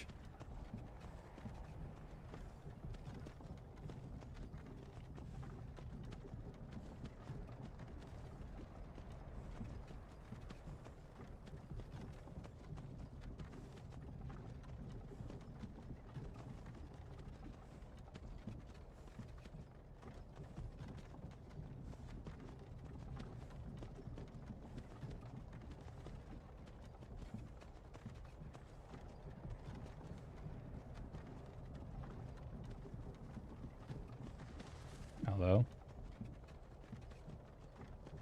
Hello? Notice something? Let me turn it up.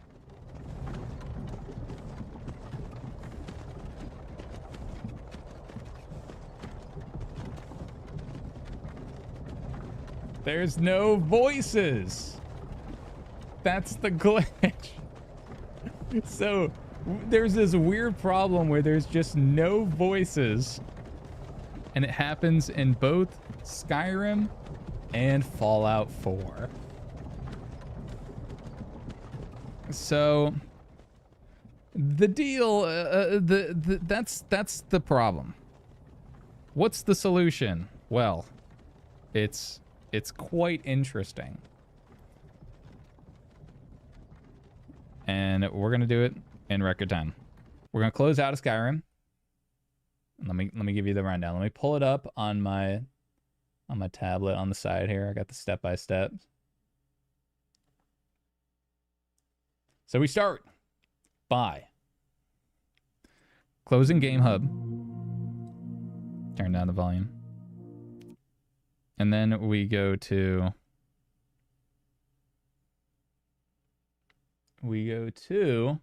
DirectX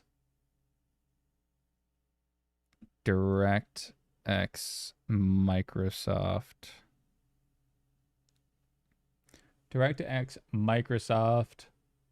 June 2010. And that first one right there should look like that.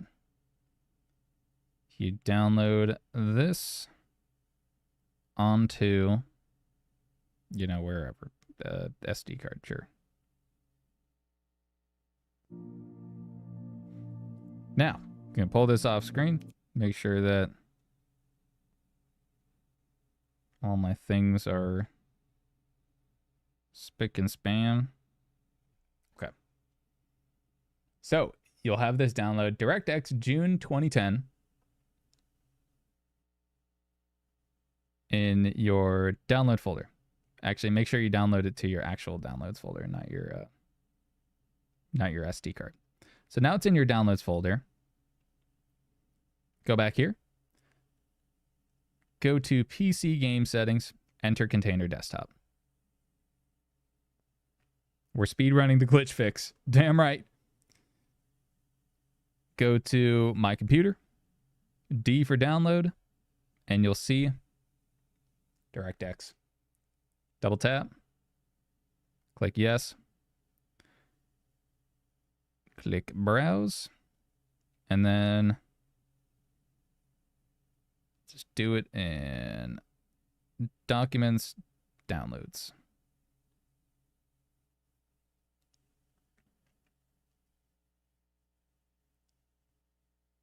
Go to documents, downloads. And then we're going to scroll down until we see, where is it? DX setup. I think that's the one, right? Let's go to I accept the agreement.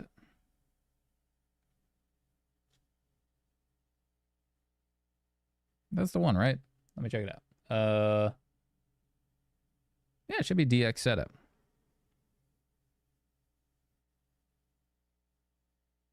What's the glitch? An internal system error occurred. Oh no. What's going on? We might be fried, fellas. That's supposed to be the fix. Huh?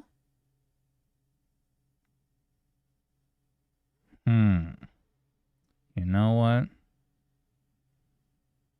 I got one big moonshot here. Let's try closing the app, closing this, and then opening it up again. Do you need to do this for New Vegas? No, I don't think that you need to do it for New Vegas. New Vegas runs perfectly without it. It's just that Fallout 4 and Fallout 4 and Skyrim used the same engine. And so they both have the same problem. Let me see if there's a run it as administrator. Let's try this. Rats. So that didn't work at all. Well, poked a hole right in my logic there. Well, that was supposed to work, and it didn't. So I'm going to have to look into that one for my actual tutorial video. But that should work on the AYN Thor, doing that exact steps, because that's what I did on the Thor, and it worked there. So I don't know why it's not working here. You know what I'm thinking? I'm thinking we're going to try one last big old moonshot. Copy absolutely everything. Actually, I don't know if we can copy everything. Oh, geez. Whatever. I'll come back to that later. But that's how theoretically doing that and then opening the game, that fixes the audio problems.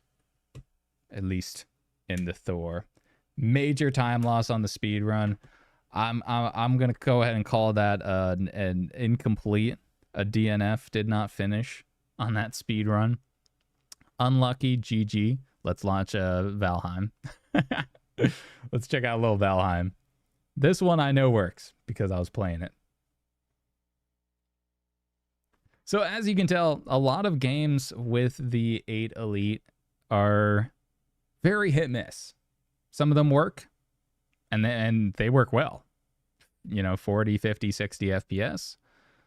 Mirror's Edge was working, PS3. Kingdom Come Deliverance. I couldn't figure out where to go, but it was working. Valheim, you'll see, works pretty damn well. Magnus Meatling, that's my boy. Let's hop into the game. But then other games, you know, other games need like a little bit of tinkering. Fallout 4 and Skyrim, unfortunately, I need to crack the code, because that fix worked with the Thor and the Odin 2 Mini, but it's not working with this. So we got Valheim looking absolutely juicy. Let me see if I can disable HDR, and I'll turn down the brightness just a smidgen. So this is Valheim. I'll show you guys the settings in the game. Pretty low for the most part. A lot of things low. I got a couple of those optional toggles enabled. And we're back. And I also have the frame rate capped to 60 FPS because there's some dipping down. And but overall, I've been very impressed with how Valheim runs on here. Even if it's a little chunky at times. This is a surprisingly demanding game, despite you know, its aesthetic choice.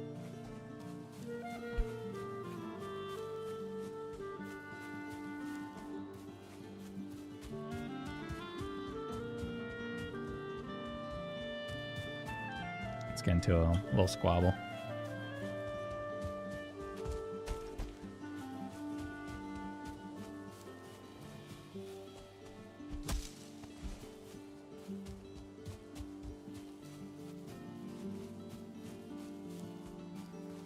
So for the most part, running around, frame rate between 55 and 60. I think when we get into combat, we might dip down to the low 50s. Let's find out.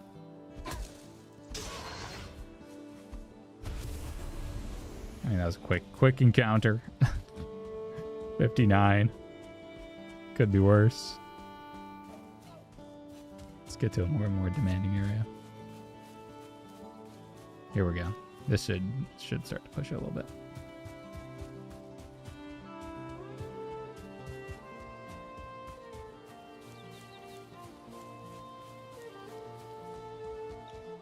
And we have an Ike there. Summoning station. So you can see that frame rate graph at the bottom left. When it's loading in new areas, tends to dip down to 55-ish. Once it's loaded in, though, it's usually a consistent 59, 60, 57 right there. See if there's a chest.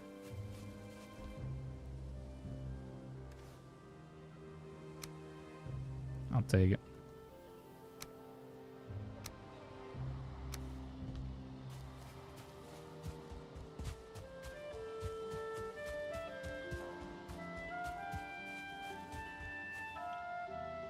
Why is that the Y or X button right there? Why is that lay down? I don't need that on a quick toggle. Tactical snooze.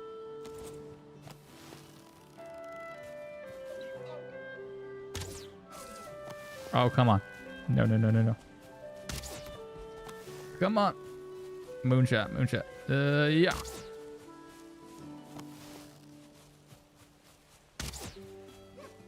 Come on. I know I got this one.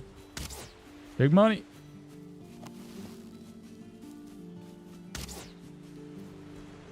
Oh! Yo! Let's go! Let's go! Who saw that? That was crazy.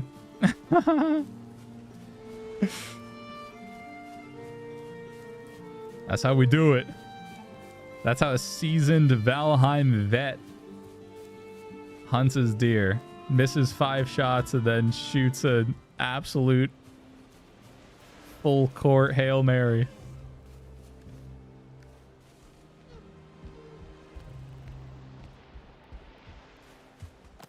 Another one. This one will be a little easier. Come on. Oh, I should have gone for the super. So yeah, this is super enjoyable. It says 60. It feels more like 45. But overall, it's a super solid experience. I'd say this is a very comfortable way to play Valheim. Sorry if it's a little blown out too. I'm just noticing that. It's a very bright game. There we go. That looks a little better. So let's play this for another minute or two. And we'll check out some other games. What we got? 4. Oh, geez. Come back here, Buster.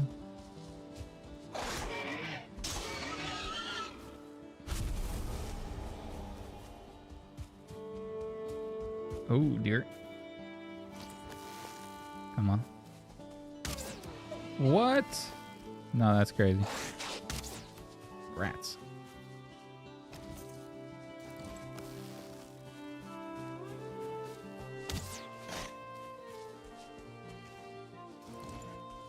Alright.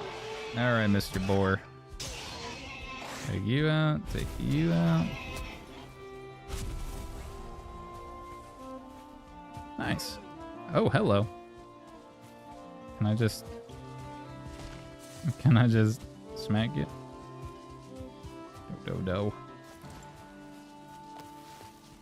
What the hell are you doing? Yo! No! No! I've done it before. I'll do it again.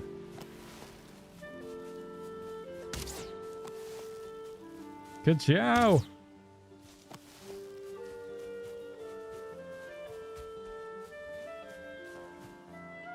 Anyways, the average Valheim experience, the highs and lows of Valheim. How did the stick caps feel? They feel pretty good. They're a little high on the device, not gonna lie. They're like very high. You can kind of see there. But they have a lot of range of motion. They're not as grippy as the Thor's sticks. You can see the sticks on the Thor are... it's a little hard to see. I'm a little bright. You can kind of see the texture on the Thor's thumbsticks. It's the texture is different here. It's not as grippy, but there's a little. It's more divoted too. They just I think my main impression is that they're very high on the device. Like they're very like tall. So yeah, I don't know. I think they're solid overall. I don't love them, but I don't hate them either. Let's play a little. Let's do a little. What should we do? Can do maybe. Let's do some prototype.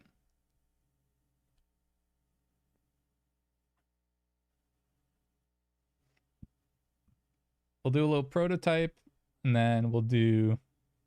Let me pull my games list.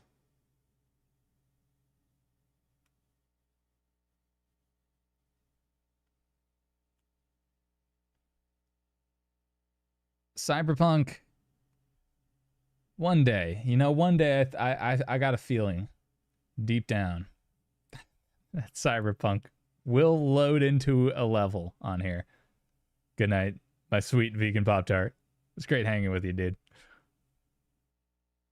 I'll catch you later. Catch you in the next one. I appreciate you. All right, what's going on here? Come on.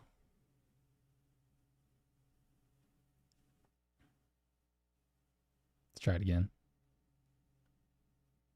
Oh, I remember. So this you can set your prototype is an interesting one because you have to set your CPU limit to 1 to get it to consistently launch.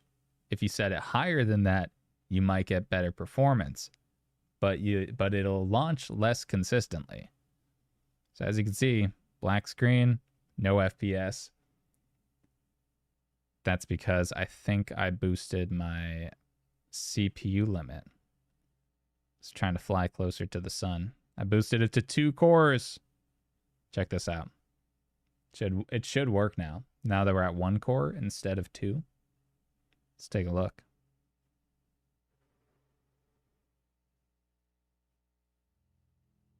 Look at that. And it just loads up. It's so weird. It's very tinkery. The whole thing. It's quite interesting.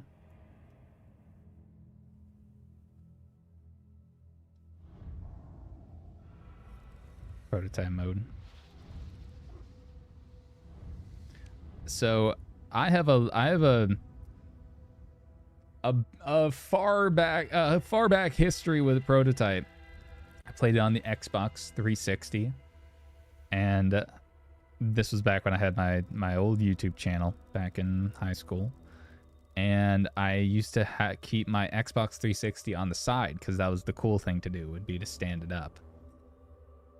And while I was recording, I tripped on a cable, and it pulled the Xbox.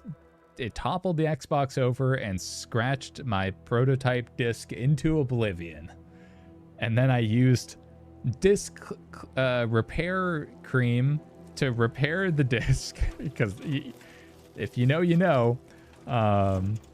So I tried to repair the disc, and it kind of worked, but it never really worked the same. It was always like kind of hit miss. It would skip through certain parts. It would like glitch out at certain parts. My name is Alex Mercer.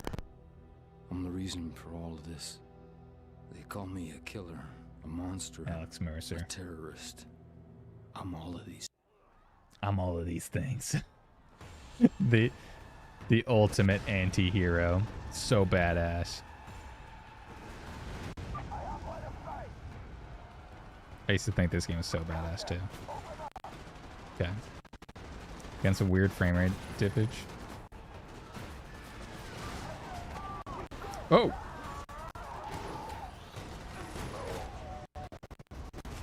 Alright, let's see if the frame rate kind of evens out soon.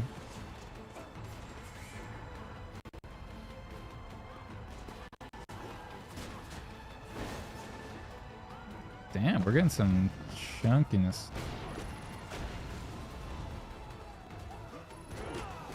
Oh, am I attacking random people? What's my deal?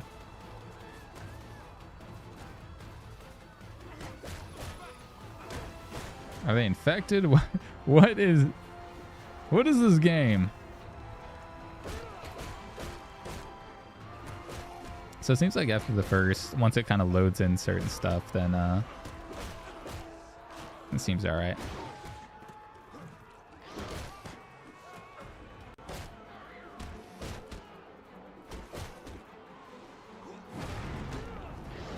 This is a very Xbox 360 era game right here. Just like open world-ish beating up. Pseudo open. Kind of got that crackdown energy to it.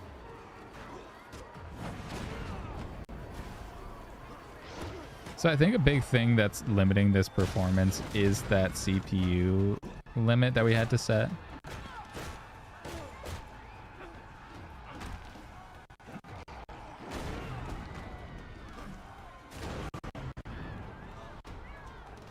I'm curious if there's a way to stably fix that.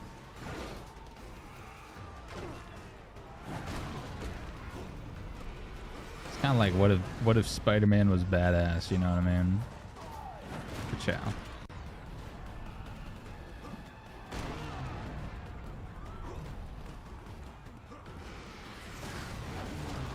Who am I attacking? Am I attacking just... What is happening in this game, man? Oh, I'm attacking the guys who are attacking me. Simple. Is this the Venom game? Basically. Basically is Venom. It's the Spider-Man. I love that move. The Spider-Man, Dark Spider-Man. They're responsible. Just waiting for the Eminem soundtrack to kick in, you know? Oh, that's not the right texture. There we go.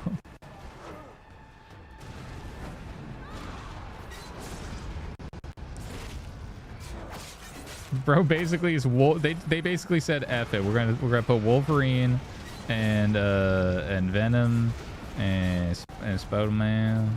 Just gonna put them all together. Make it super badass.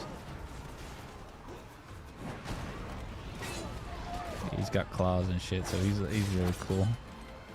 And he keeps his hood up because he doesn't even care.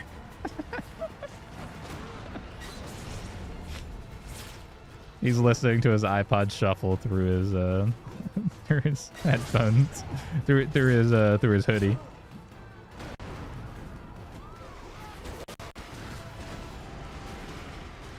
I heard he puts games on his TI-84 calculator. Plays them in class. Get back here, boy.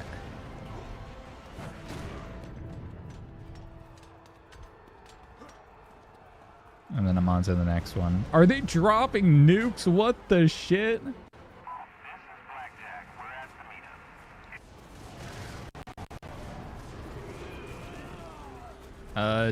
Get there. It's a prototype on Gamehub, actually. I should try it out on the PS3. I'm curious if it'll run on PS3. Because Gamehub, we had to... Why is he like wrestle move body slamming? That's so goofy. Because Gamehub, we had to severely limit the... This is the stupidest game. Gamehub, we had to limit the performance in order to make it work stably. But PS3... I don't know, maybe it'll run better. I have to try out some different PS3 emulators. RPCSX was giving us some trouble earlier. We were able to run Mirror's Edge, the first level of Demon Souls. Chow. Am I trying to kill him, or am I trying to kill these guys, or both?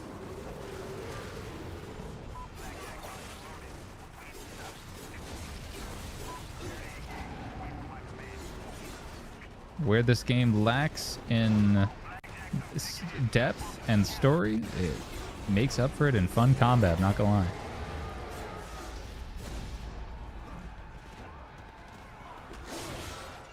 Oh yeah. Oh my god. Oh okay. Oh.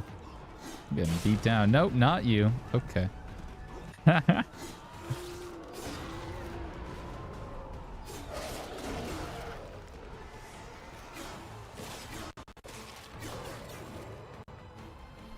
All right, so that's a Look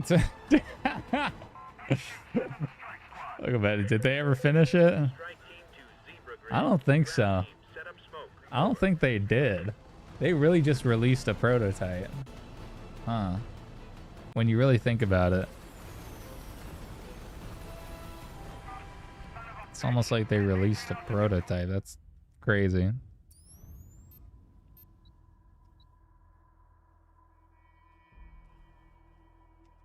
That's enough prototyping. Next up. Oh, you know what? This is a good like visual. It's a good 3D visual game to check out. If you like first person platformers, you would have a blast in Journey to the Savage Planet. This is a fun one. Let's play a little bit of this. Tojo, hope they do another Vita style mini for the Odin 3. Yes. Vita style would be so sick. I'd be very pumped to have another Odin, to have an Odin 3 mini. That'd be really fun. This game's great.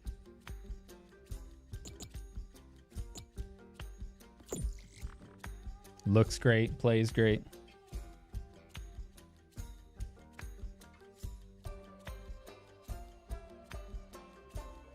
What up, all 26 y'all? Hope you're having a good night. I was having a great night, and then my computer overheated because my cat was sleeping on top of it, and it couldn't breathe. The fans were too hot. All right, let's get out. Let's get into the world.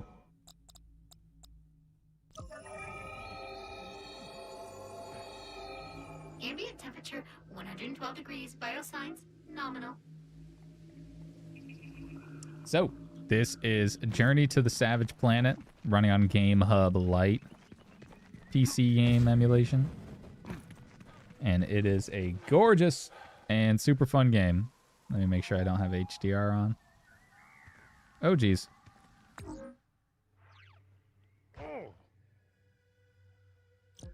There we go.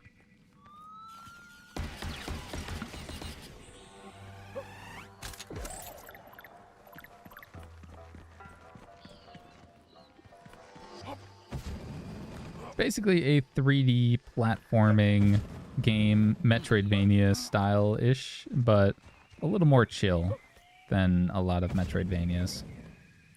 Great sense of humor, great writing, just all about the vibes.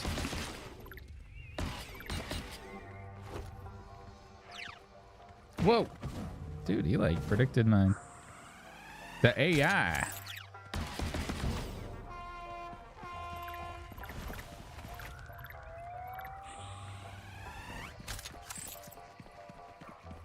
So the game's all about finding the upgrades, finding some other stuff along the way. Little like upgrades and all that jazz, like health, stam. You know the deal. Classic Metroidvania loadout. Lots of hidden stuff, like this. Okay, so even more good news. You eat the goop. Those tumors that improved your stamina and replaced your bones, they've spread to the musculature of your lower body, which gives you rock-hard glutes. You should be psyched. And now we can go over here. Because it's a Metroidvania, and now I have double jump.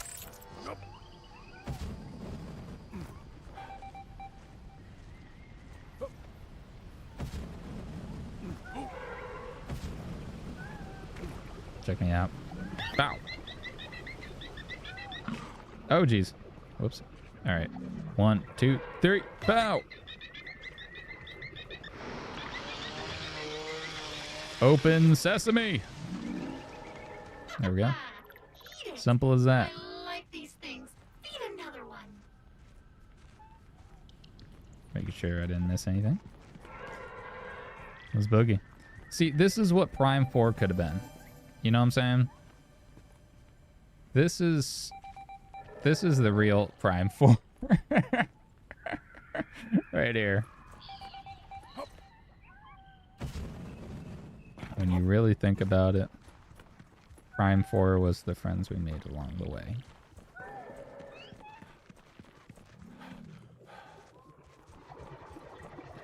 Now do I have to lure another one? Do I have to lure you with how do I do it? That? Go, go, go, go, go, go, go. And then I hit him with that. Dojo, why did your Steam mobile app log you out? I don't know. Beats me. You think I can do it? Okay, nice. And then I hit that. Get some of that. Yeah, this is a really fun game. It just looks great on here. Runs great. 60 FPS for the most part. I wouldn't say 60 FPS locked, but I mean, when you're in certain areas, yeah, it's you're getting a solid 60. And it looks so much better than the Switch version too. That's the big thing with this, is like we're running the PC versions of these games, which is, you know, much less compromised than the Switch versions. Even though performance might be, you know, might be better, might be worse. All depends. But I do know that a lot of those original Switch 1 games, like the ports of those bigger titles, just kind of look like watercolor paintings. They just ended up like just being super blurry and low res. This is crispy. Look at the detail.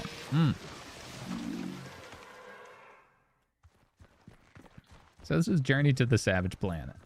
If you guys are interested in playing a little bit of that. I know there's a sequel. I haven't played it yet. Yeah, it's super fun, Dojo. If you can find it for like $10 or less, I'd say that's a perfect price for it. 15 or 20 is also solid.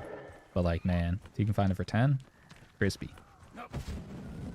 With all the Steam sales and everything. I think Steam's doing a winter sale. I've been buying so many Steam games over this winter sale. The prices have just been too good, too tasty.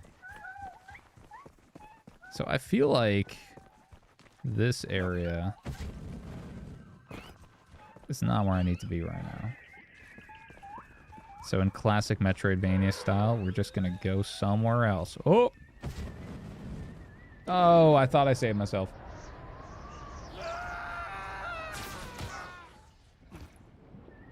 Thank you. Bringing me back to life. Some health juice. It looks like No Man's Sky, but with personality. You're honestly right. I mean, you're not far off. It does have that aesthetic. The game has a fuck ton of personality. That is for damn sure. I love the vibes of this game. It's just fun to play. It's one of those games that is always refreshing and fun to run around and play.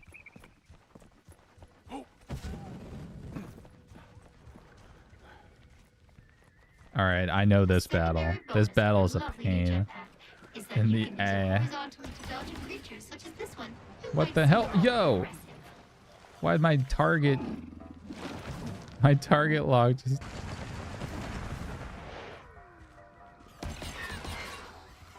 Come on. Oh, I flubbed it.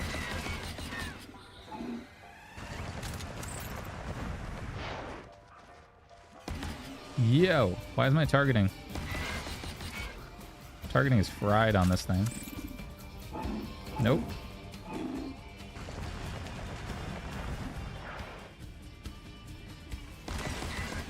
Okay, one down. Oh, I thought I could dodge it. Oh, I'm flubbing. Alright, this one for sure. This one for sure. Oh, no.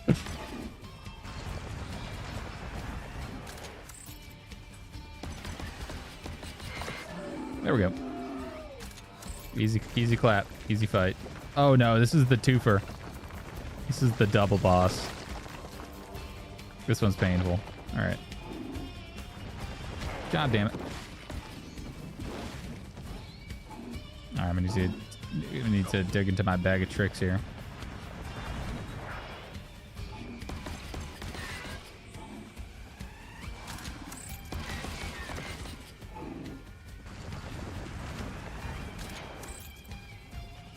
Alright, and then we you down. Come on. Rat.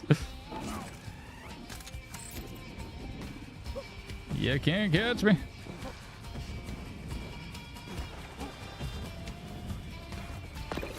Help. And then re-up. And then we lock in. Hello? Can you not? God damn it. I'm getting my cheeks clapped right now. Pause. This is it. This is it. Square up. Squabble up. Not you, but sure.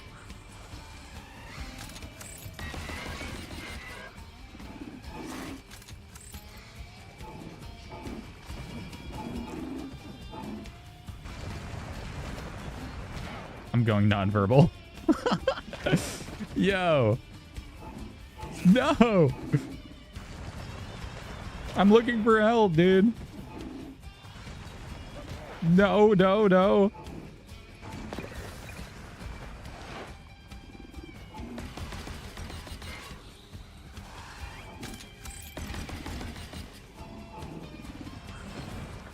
This is diabolical.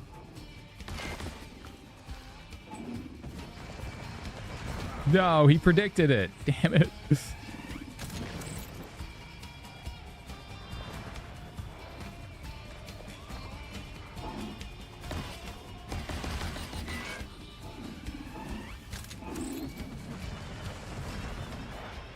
All right, easy clap. Easy clap right here.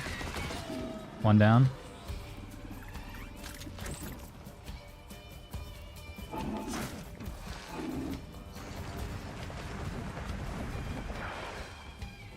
Light work, light work. Come on. Come on. Come on.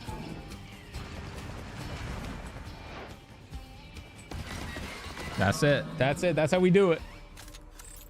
Woo! I told y'all it was easy. Give me that. Great. Once you bring this alloy back to the Javelin, I can start the repairs and unlock the first set of upgrades for your stuff. Okay. First I'm gonna need some health so I don't die.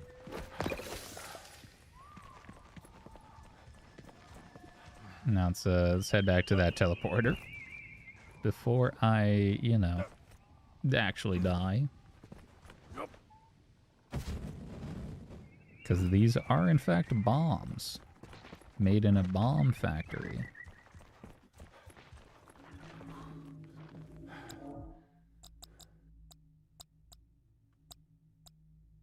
Good job.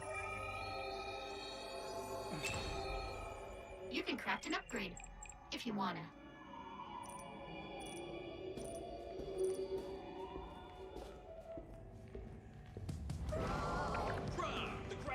So they love to show commercials over here. The universe's #4 sustenance resource just got a whole lot juicier with Platinum Slurp Plus, Nutriminerals, Power Booster Edge 20 million.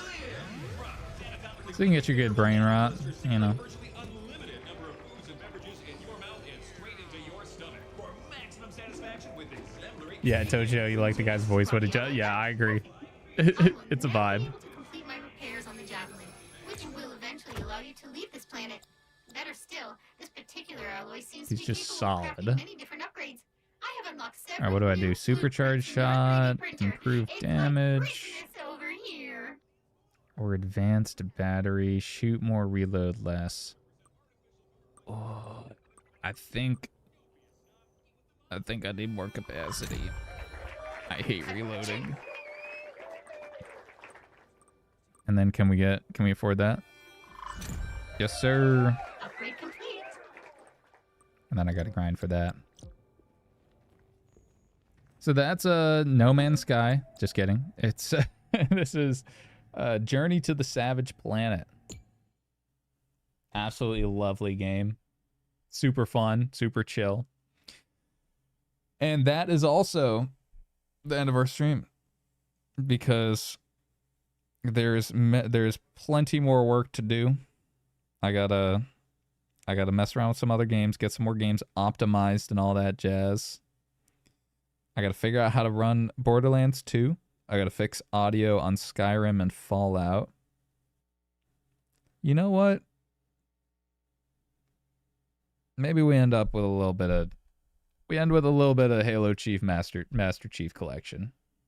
I don't know if I set this one up or if we're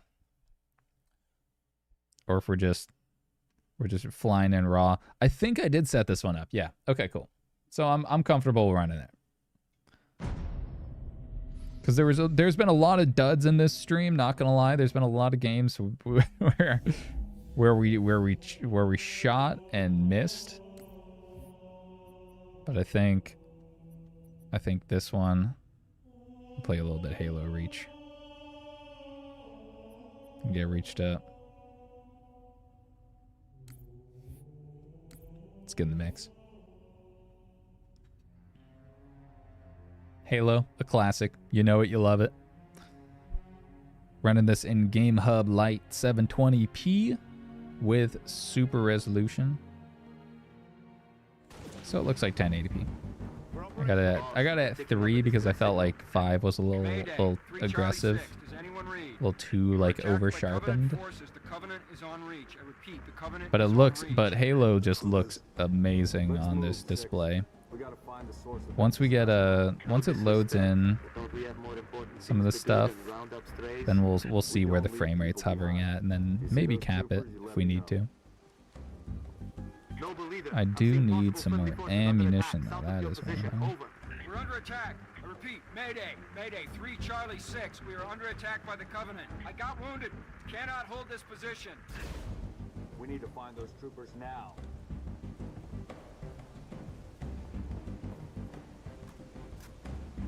All right, what's going on with this intermittent joystick thing? It's like every time I change weapons, it stops. It like pauses me for a sec. Oh, it's anytime I change to that weapon. That's weird. Huh. Nope, that one too. Bizarre. So how do we get up there? Oh, okay. Nope, never mind.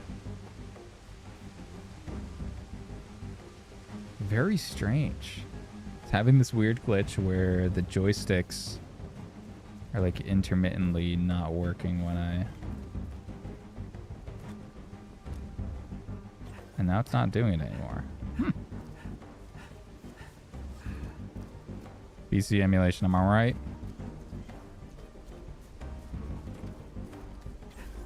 Let's go. Let's get in the mix. Let's get into some battles.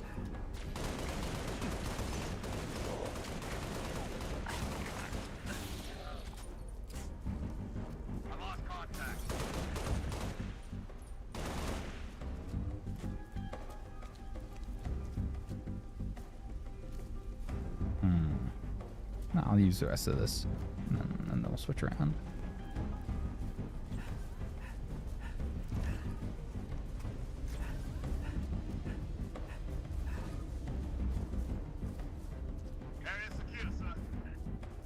So we're hovering just around that 60 FPS mark.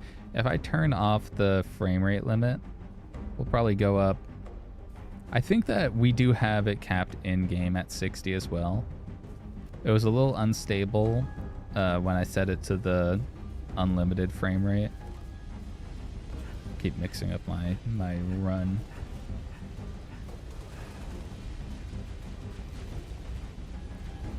Alright, that looks like a Covenant drop ship.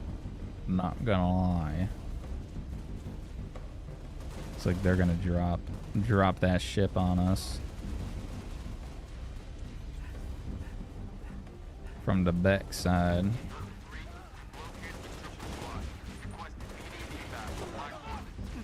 Solid copy, Commander. Recalling Falcon Charlie 2. Hold that evac position.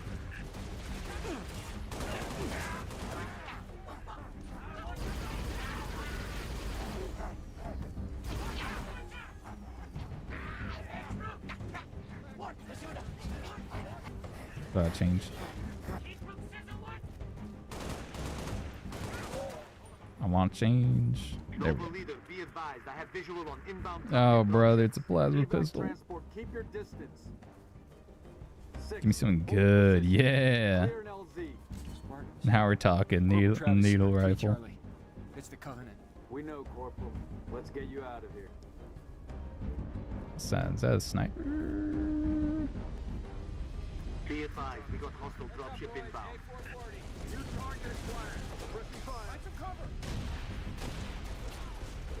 How do you reload? Oh! Oh no!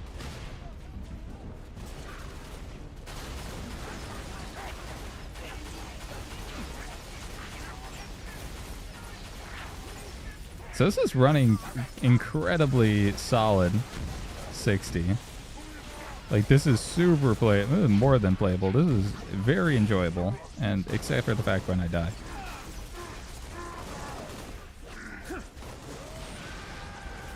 See, and then that's when I go over here.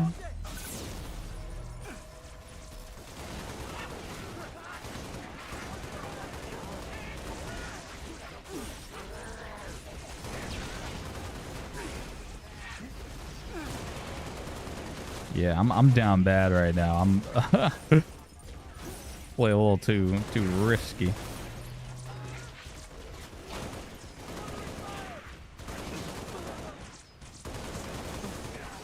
Can I get a needler or something? Come on now.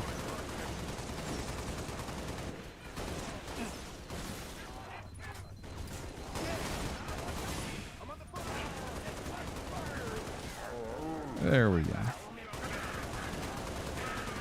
Take that. Oh, give me the needler. Yes, sir. Yeah, this is great. This is feeling really solid. Moving for evac. Affirmative. Transport inbound. It says 60, but again, this is another game that kind of feels like it's closer to 50 FPS. It's just the frame pacing is just almost there.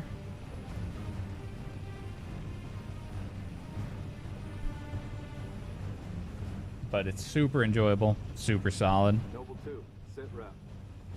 And it's a cool handheld that needs a fair amount of tinkering. And I think it's safe to say we all experienced that tinkering together, because there's a lot of games that just wouldn't work. As well as sometimes wouldn't work at all, and other times wouldn't work as well as we wanted them to. But we also got some games that work pretty well. So, with that being said, cutting the game and kicking it to the front cam.